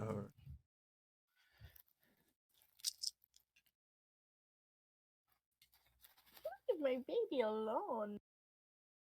17. Pietro takes it and stuffs it into a satchel with a sigh of relief. And Gil, as you're watching his reaction, you see the king kind of watching you with a very interested expression, and he kind of tilts his head to the side and smiles. And Gil's gonna so that Pedro doesn't see, put a finger to his lips. The king nods and leans back with both hands behind his head, very relaxed and at ease. Does Lucian see this? Make me an insight check, since this was a deception check on Gil's part. So you have to beat a 17. Okay. Oh. Almost. It's a 15. You do see them looking at each other, and you see like the occasional movement, but you're more focused on Pietro, who seems delighted to have the letter and is like cradling his satchel. And he looks up to you, Lucian, and says, "The president's going to be so proud of me." Everybody is going to be so proud of you. Very proud. He smiles and seems ecstatic, the happiest you've seen him since you picked him up for this adventure, and kind of bounces around in his seat as the cart begins to move. So, is there anything you guys would like to do before hitting Fuse? Oh, man. At one point, I would like to try to read the letter in secret. Mm-hmm. Easy enough to do. Is, like I said, a silver set of dice and another note. And as you unfurl the note, it says, "Open the letter at Fuse. We'll handle the rest." And as you're starting to open the satchel, almost as if like trying to bounce off of it to help you hide what you're doing. The king strikes up a conversation with Lucian and Gil, and your mother leans over to hug you, kind of shielding what you're doing with her body, and rubbing your back as part of the hug. You feel her fingers start to move, signing against your skin so that you can understand her without her hands being clearly seen to be signing. And she says, "When the letter opens, hold your breath."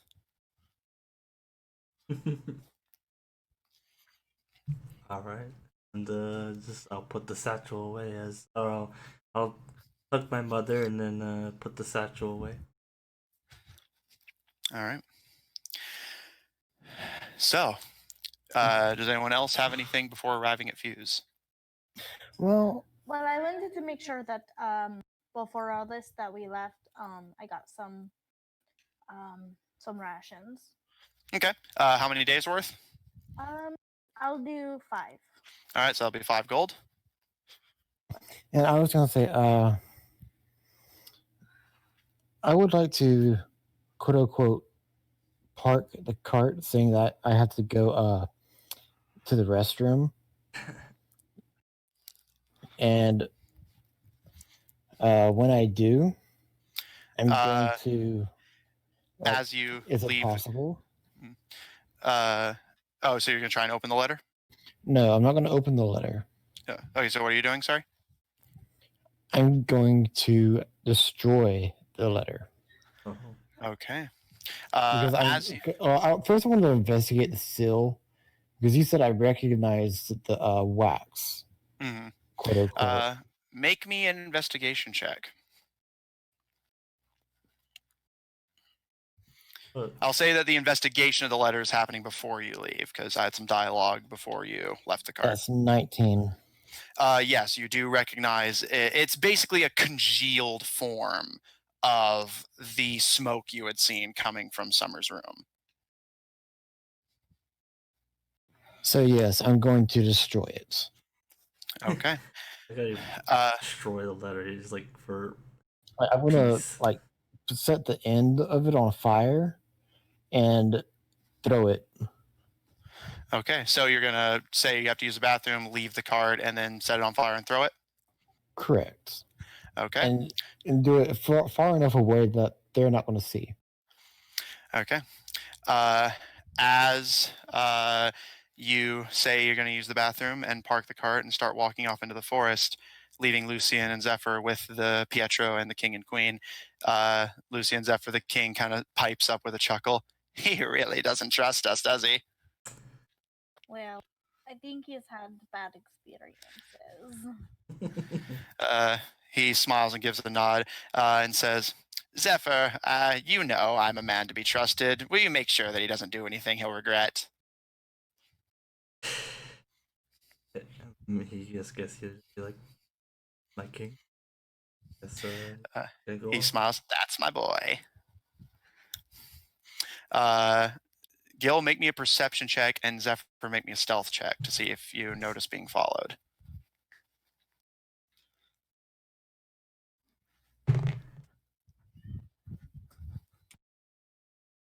He dropped his dice.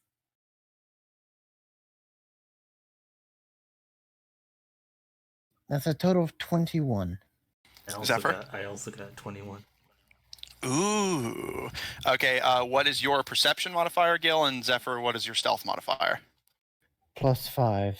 +5. God. All right. Coin toss. Heads. I'll say Gil, since you're the one, since typically Victor goes to the loser go the spoils, essentially, as in the person on the receiving end of the roll. Heads or tails? Heads. Cannot believe both of you had perfect things for this. So you wanted tails, right? Or No, heads? I wanted heads. So. Okay, no, just making sure I know it before I call it. Okay, so Gil, you almost miss it, and you're not sure who it is, but as you start stepping into the forest, after a small delay, you hear a very slight rustle behind you, and you know that you're being followed, but you don't know by who. In which case, I'm actually going to drop my trousers for just to make it look convincing. Okay, Zephyr. And see how they react to this. All right, Zephyr, what do? You see him drop his trousers, looks for all the world like he's taking a piss. Yeah.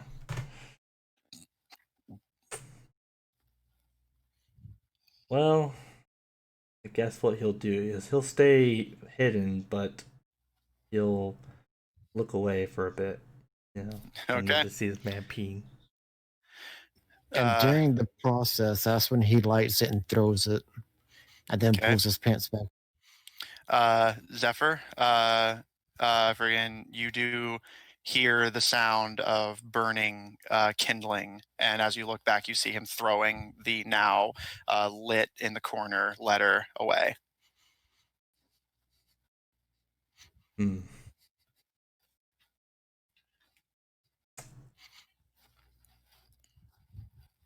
And I quickly put out the kindling that I started. You start a forest fire. Well, I pee on it. Right. But I make sure the letter burns completely. Well, so Zephyr still saw you light it and throw it, though, so let's see what he does. Well, I mean, it's already been burned and all that, but so... Yeah, well, he set it on fire. If you step in, you could salvage it. So, I guess Zephyr will actually step out and approach. All right, so Gil, just as you throw the letter, put out your kindling and turn, you see Zephyr stepping out. I knew someone followed me. Well, it seems like it's a good I don't thing. know what y'all are playing at, but I'm not a complete idiot. Somewhere Lucian says, "Yeah, right." And the king and queen laugh. All right. Well, I mean, to be honest, I don't know what you're talking about. I'm simply being told to accompany y'all, so... Oh, that I trust completely. The letter, though, it's just something about that wax. And the weight on the envelope isn't quite right. How much of it has burned by this point of me distracting? The corner is starting to, because I as someone who loves burning things in my spare time, it takes a while for a letter like this to burn. It doesn't happen instantly. So Zephyr, as you and Gil kind of glance at it, you can see that the corner is starting to get consumed, and if it keeps going, the letter will start to get consumed by the flame. And besides, the king's with us, so Yes. anything in that on that piece of paper could easily be communicated. So what's really the importance of the letter? In all fairness, you are If correct. there's nothing to hide, that is. In all fairness, you are correct, but I am a little shocked. Well, then be shocked and be silent. Be shocked to be silenced. It's just, to me, it seems shocking that a prince like you would act like this. A prince, yes, but a careful and cautious one. We don't stay alive and uncaptured by letting our guards down. Better to burn something and it not be what I think it is than to have it and be caught off guard.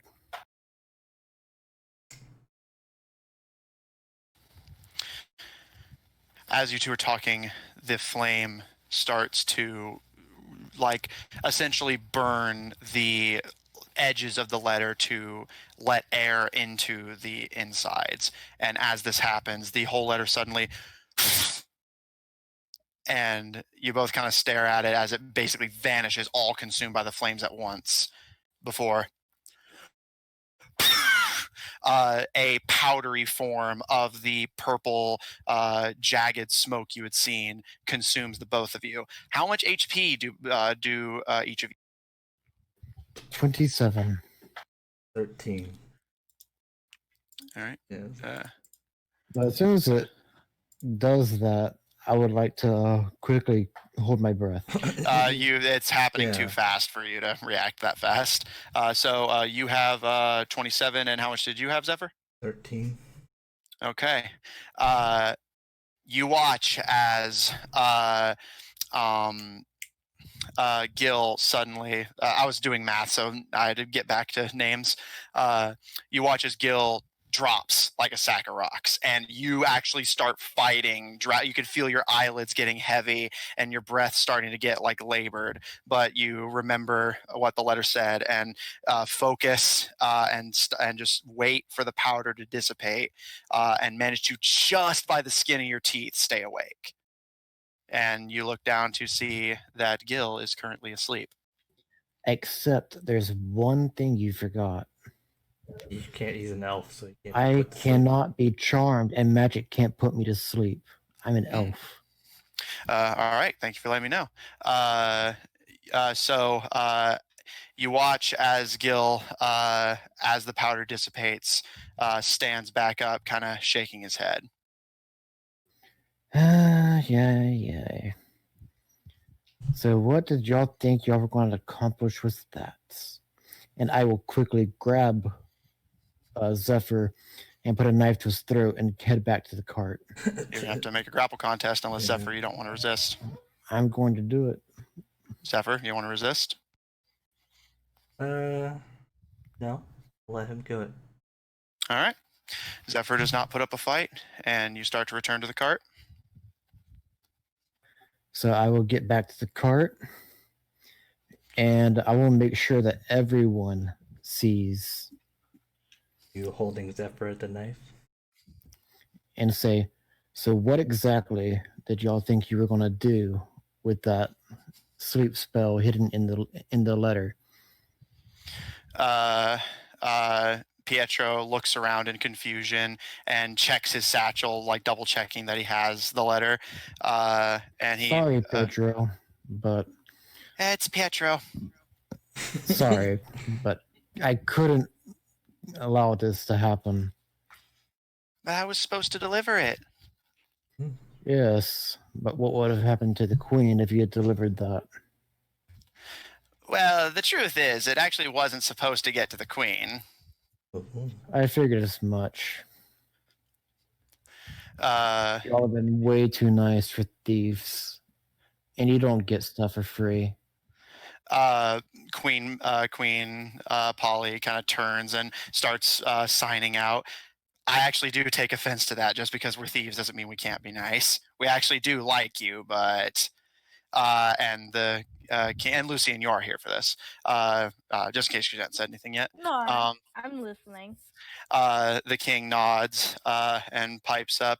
It's nothing personal. Just call it survival instinct, like you being paranoid and me being careful and joining the winning side. Notice my paranoia was correct. As he whistles, you see Q and his crew of bandits step out from the surrounding brush. And you start to hear in the distance the sound of a kind of what sounds like animals dragging what sounds like a very large series of cart. It sounds like a whole caravan is heading towards you. Why am I not surprised? So you were right, though. Y'all do throw the best parties. Surprise parties that Rose on. got here before we did. He kind of chuckles a bit and hops off the cart. Polly joining him, just basically like putting one hand on the wall of the cart and flipping over without even having to stand up. And as she lands gracefully next to her king, he smiles up at her and says, well, the truth is, we had to kind of meet in the middle. 3 or 4 days for a senile old man to make decisions for a kingdom. That's harsh. Oh, you really thought I believed that? Well, You gotta regardless, it's still remember, rude as fuck. hey, you're trying to give yourself 6. So who's really insulting yourself here? He raises an eyebrow and shrugs. Well, you won't live to complain about it much longer. And But if you kill me, Zephyr dies first.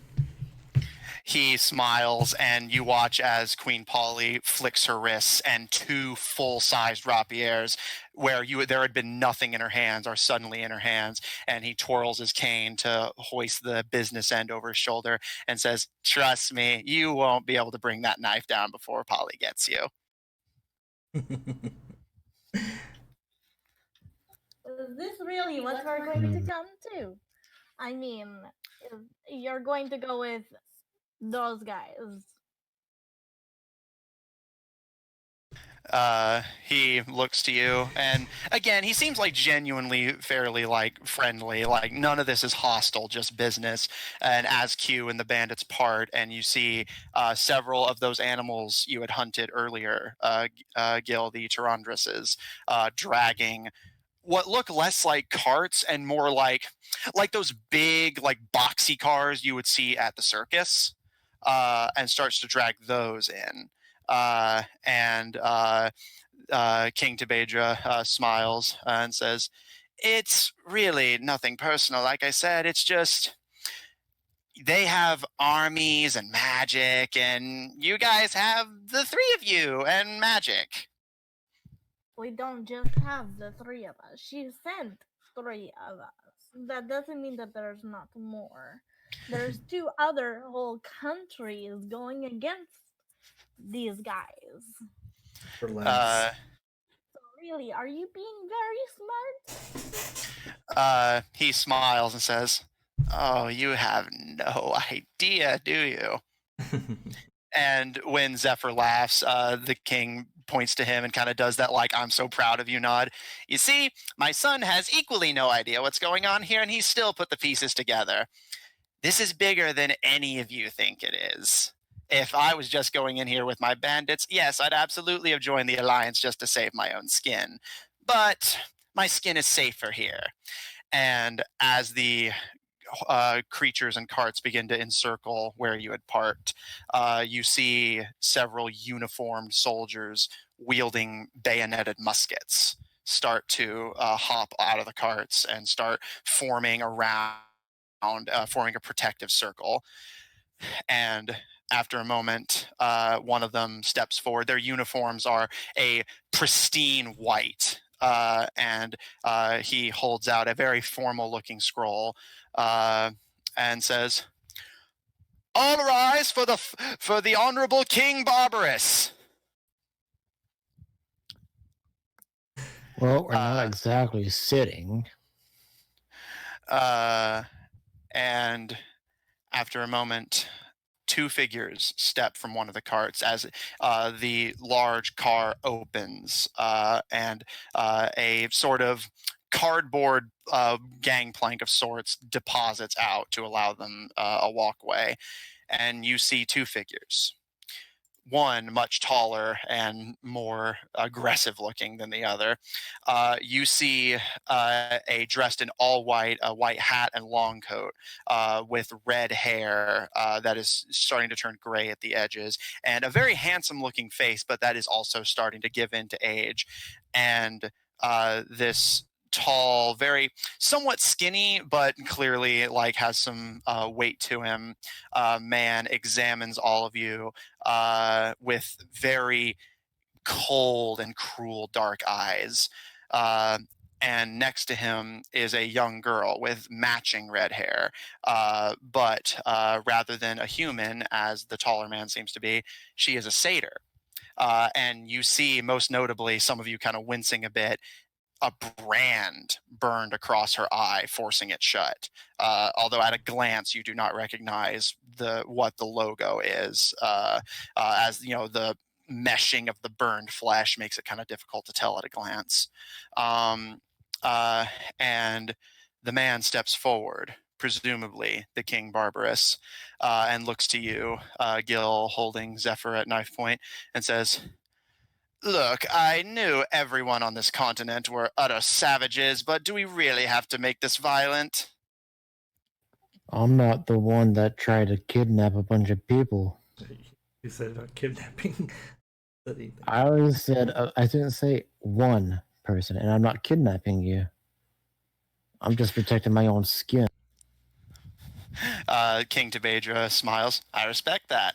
I'm just better at it than you. And You'll see in the end. King Barbarous steps forward, kind of. Despite your imposing height, he kind of he has a few inches on you as he kind of looks down at you as he approaches and looks down at Zephyr and looks back to King Tabedra. So this one, right? And the king nods and said, as per our agreement, the family is not to be harmed. That's the one condition.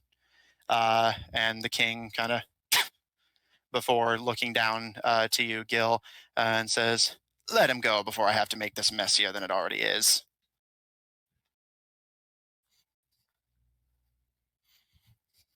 He will reluctantly put down the kobolds.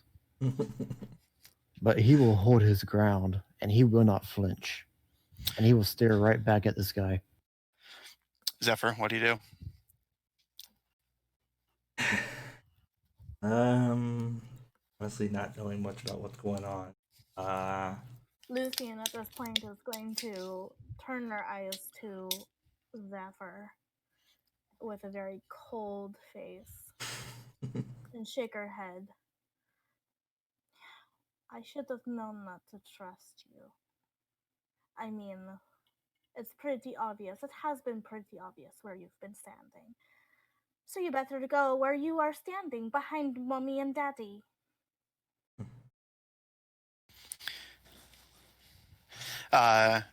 Zephyr, your mother holds out a hand, and you can see she's looking at the man that Gil is staring eye to eye with a very terrified expression, a face you've never seen on the woman, as she holds out a hand to you and moves her fingers, silently asking for you to approach. I mean, look at the brute. He is obviously overpowering them, and they can do nothing other than sell out. The king kind of glares at you, and I mean, it's nothing personal, King. It's just business, right? he kind of bites his lip and glares at you before leveling his cane at you and says, trust me, if you knew what I knew, you'd do the same thing. Would I do? He kind of stares at you for a second. Nah, I don't think you would. And with that, he turns. Zephyr, come. That's right. Go over to Mommy and Daddy and hide behind them like you've always have. I shoot her. Okay. All right. Go ahead and make an attack roll, but we'll judge how it plays out from there. Whether we roll initiative. I mean, honestly, she deserves it. It's like, yeah, honestly, I was just gonna stand there and watch this happen, as you know. Do I see Zephyr? She's trying to antagonize Zephyr, so he does something. Do I see Zephyr trying to shoot her? Yes, but you're still standing in front of King Barbarous, so you'd have to you have to get past him. With my Zephyr's still beside me, right? Well, Zephyr, I assumed you kind of put some distance between you and Gil, did you? No. All right, so yeah, he's still fairly close. So when he goes to reach for the crossbow to shoot her, I want to knock it. Well, I want to keep eyes on the king, and I'm going to backhand the crossbow so he can't hold on to it. You didn't prepare this as a reaction in advance, so Zephyr will still get a chance. Reaction still. No, you can't. Well, no. Well, yeah, you can't just say like I do this as a reaction. I would still try. Well, no, I'm just saying Zephyr will still get a chance to shoot her first because of course. So Zephyr, take your shot.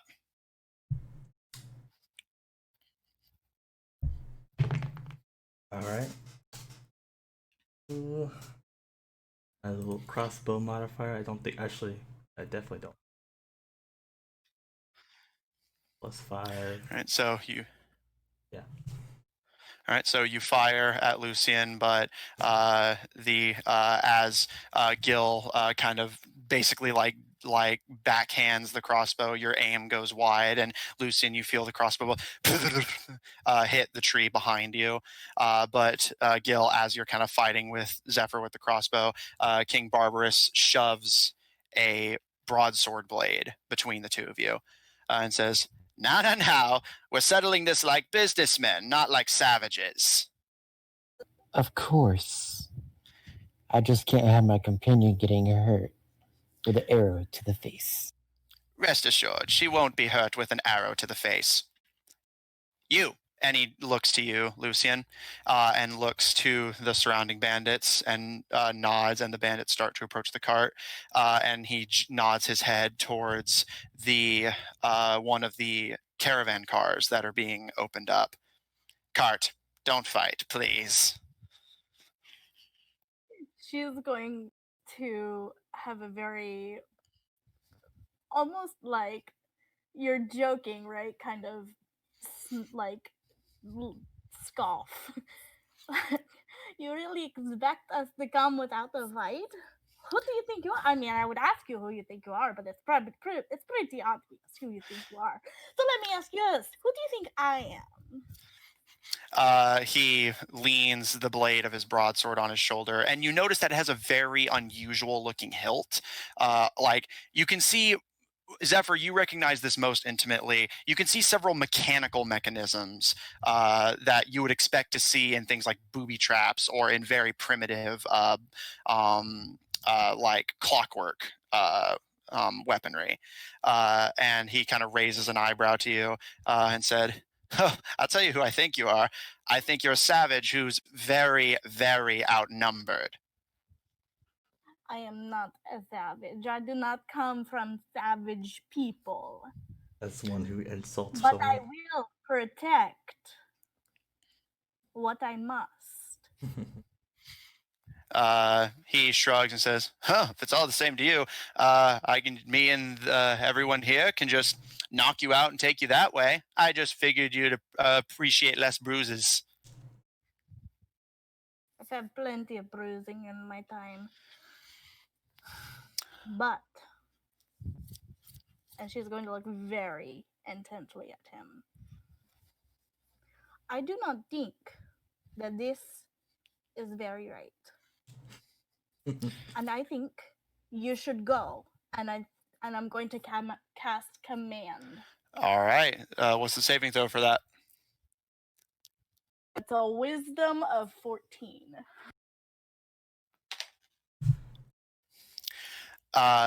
You cast your spell, and he doesn't even blink, just stares at you and says, that's fair. Counter argument. And he reels back and he swings his sword, and you watch as the blade flies free from it and zooms towards you as if fired from an arrow, or from a bow, rather. What's your AC? 18. That hits. As the blade flies free from its handle, grab the correct dice here.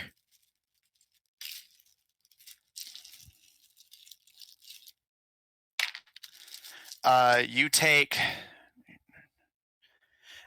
15 piercing damage as the broadsword sticks into one of your shoulders. And you watch as he twirls the handle and sticks it onto his belt and pulls it back, and a new blade is attached. Ooh, it's one of those ones.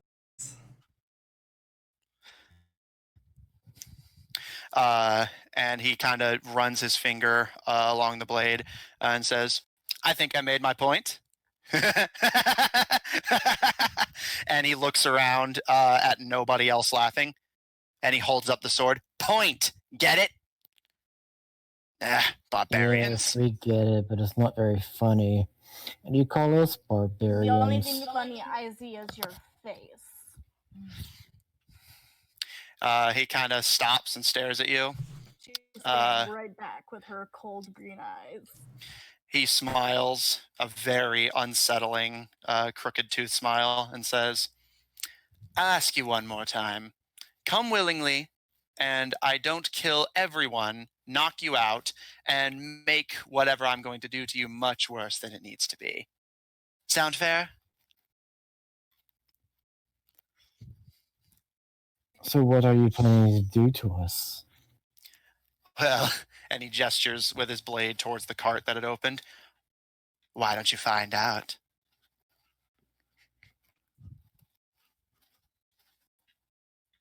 Lucian is like holding where he struck her. Like she's bleeding pretty badly. Yeah, Pietro is like kind of scrambling, like trying to like, do I take it out? Do I leave it in? Do I take it out?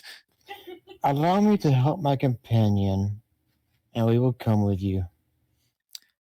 Very well. Any funny business, and I kill you all. And he walks off with the redheaded girl following behind him.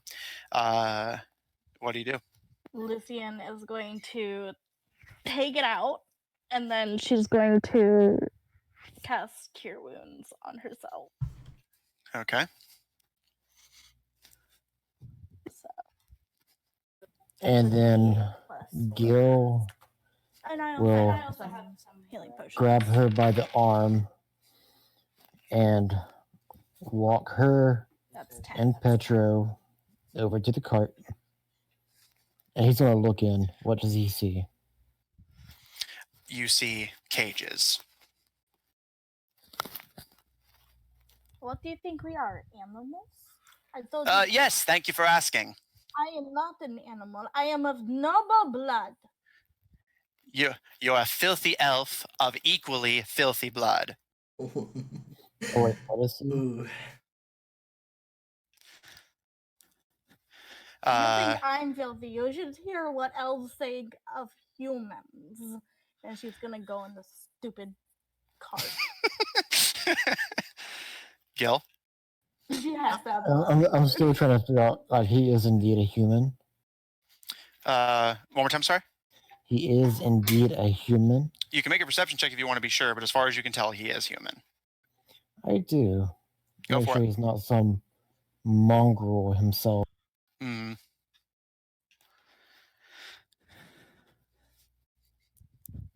21. Yeah, looking him over, he's human.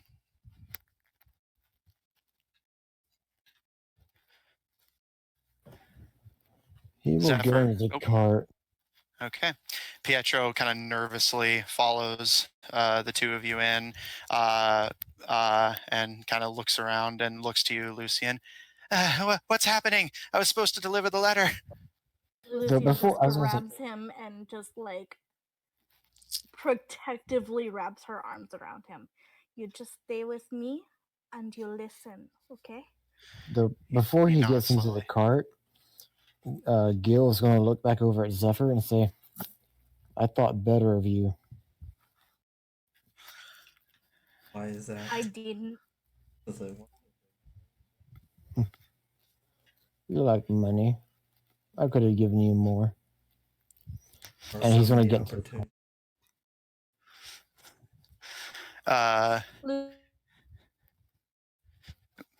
You cut out one more time? Can you hear me? Yeah, I can hear you now. What were you saying? Sorry. Lucian is going to peek out of the cart and try to make eye contact with Zephyr. Okay. Mm-hmm. Zephyr, you can see her trying. Try. No, like, do you want to look back? Oh no, Zephyr hasn't looked away from the cart yet. Yeah. I hope you are proud of yourself, Zephyr. You are sure to make a pretty penny of this. To be You are honest. very disgusting, and I hope you die. And she's Oh. gonna go in. All right. Zephyr. Hearing this, he just kind of shrugs and walks back to, I guess, his parents. They both kind of clutch you protectively as King Barbarous approaches, running his finger down the length of his blade. And he looks down to you and raises his eyebrow as he looks to King Tabedra. You didn't say anything about involving, what's the word? And King Tabedra just kind of frowns. My son is not the fall guy. I did what you asked me to do. Leave. And the king kind of tilts his head to the side. I don't recall the job of a king being to take orders. He looks down to you, Zephyr, kind of tilts his head, looks back to your parents. It's definitely not your kid. Is he? Polly signs out, standing her ground, but still clearly very intimidated. He's just as much of our son as any of your kids are yours. And he kind of frowns and looks down to the ground and gives a shrug and a nod. I suppose that's fair. Zephyr, what's your AC? Oh, it probably hits because my AC is a 15. He sucker punches you in the stomach. And you take 4 bludgeoning damage. And your parents both like let go, but to reach for their weapons, and he points his sword at the both of them and smiles. Go ahead, I dare you. And your parents and King Barbarous are in a standoff. Would you like to do anything? But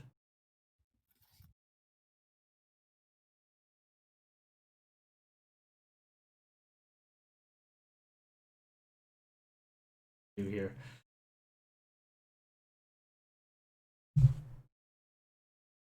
Well, being that I was punched and his fists are probably the size of my body,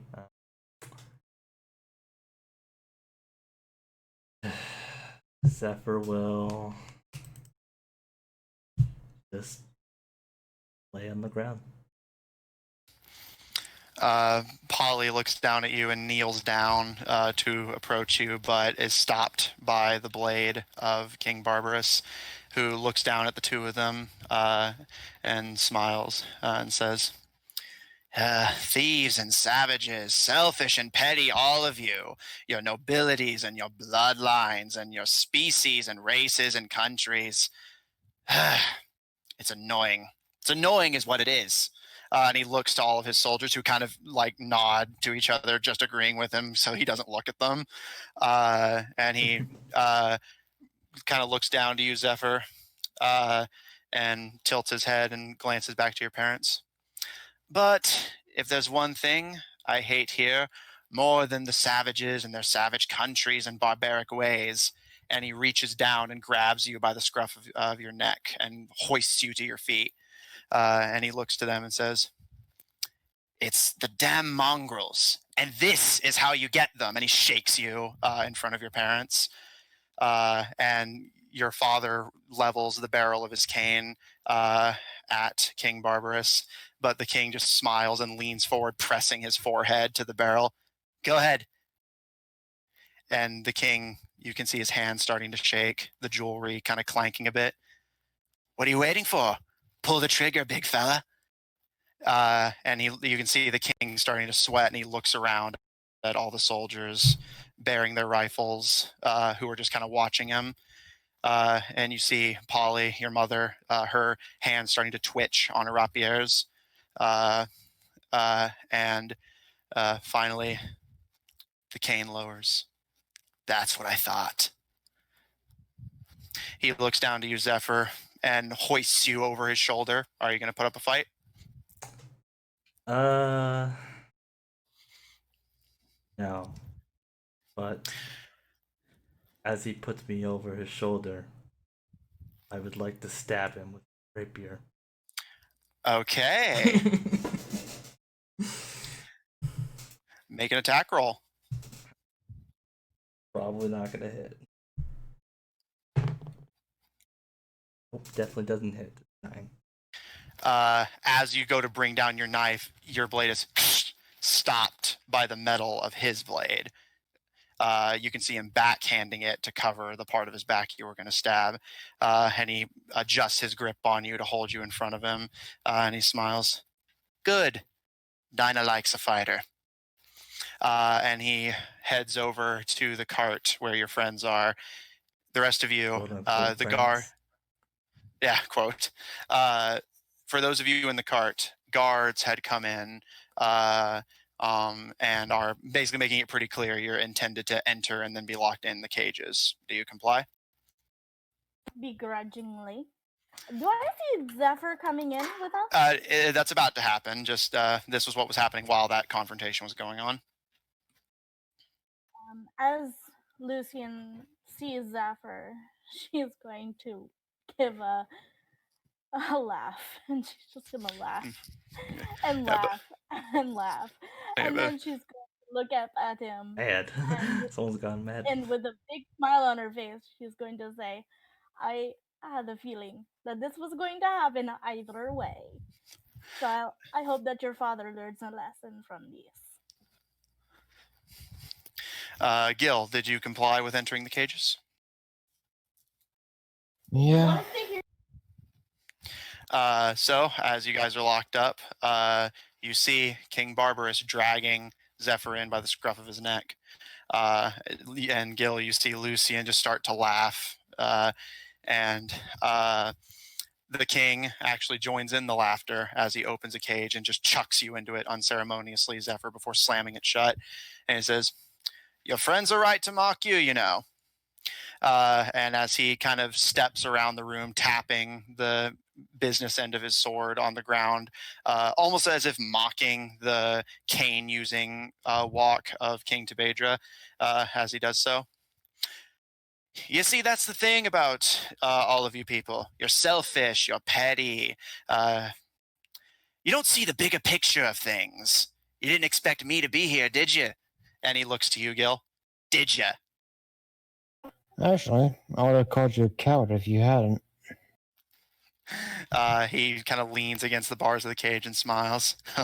Oh, this is going to be fun. And I look Finally. forward to it. Hmm? I look forward to whatever you have planned. he smiles. And finally, his gaze falls on Pietro.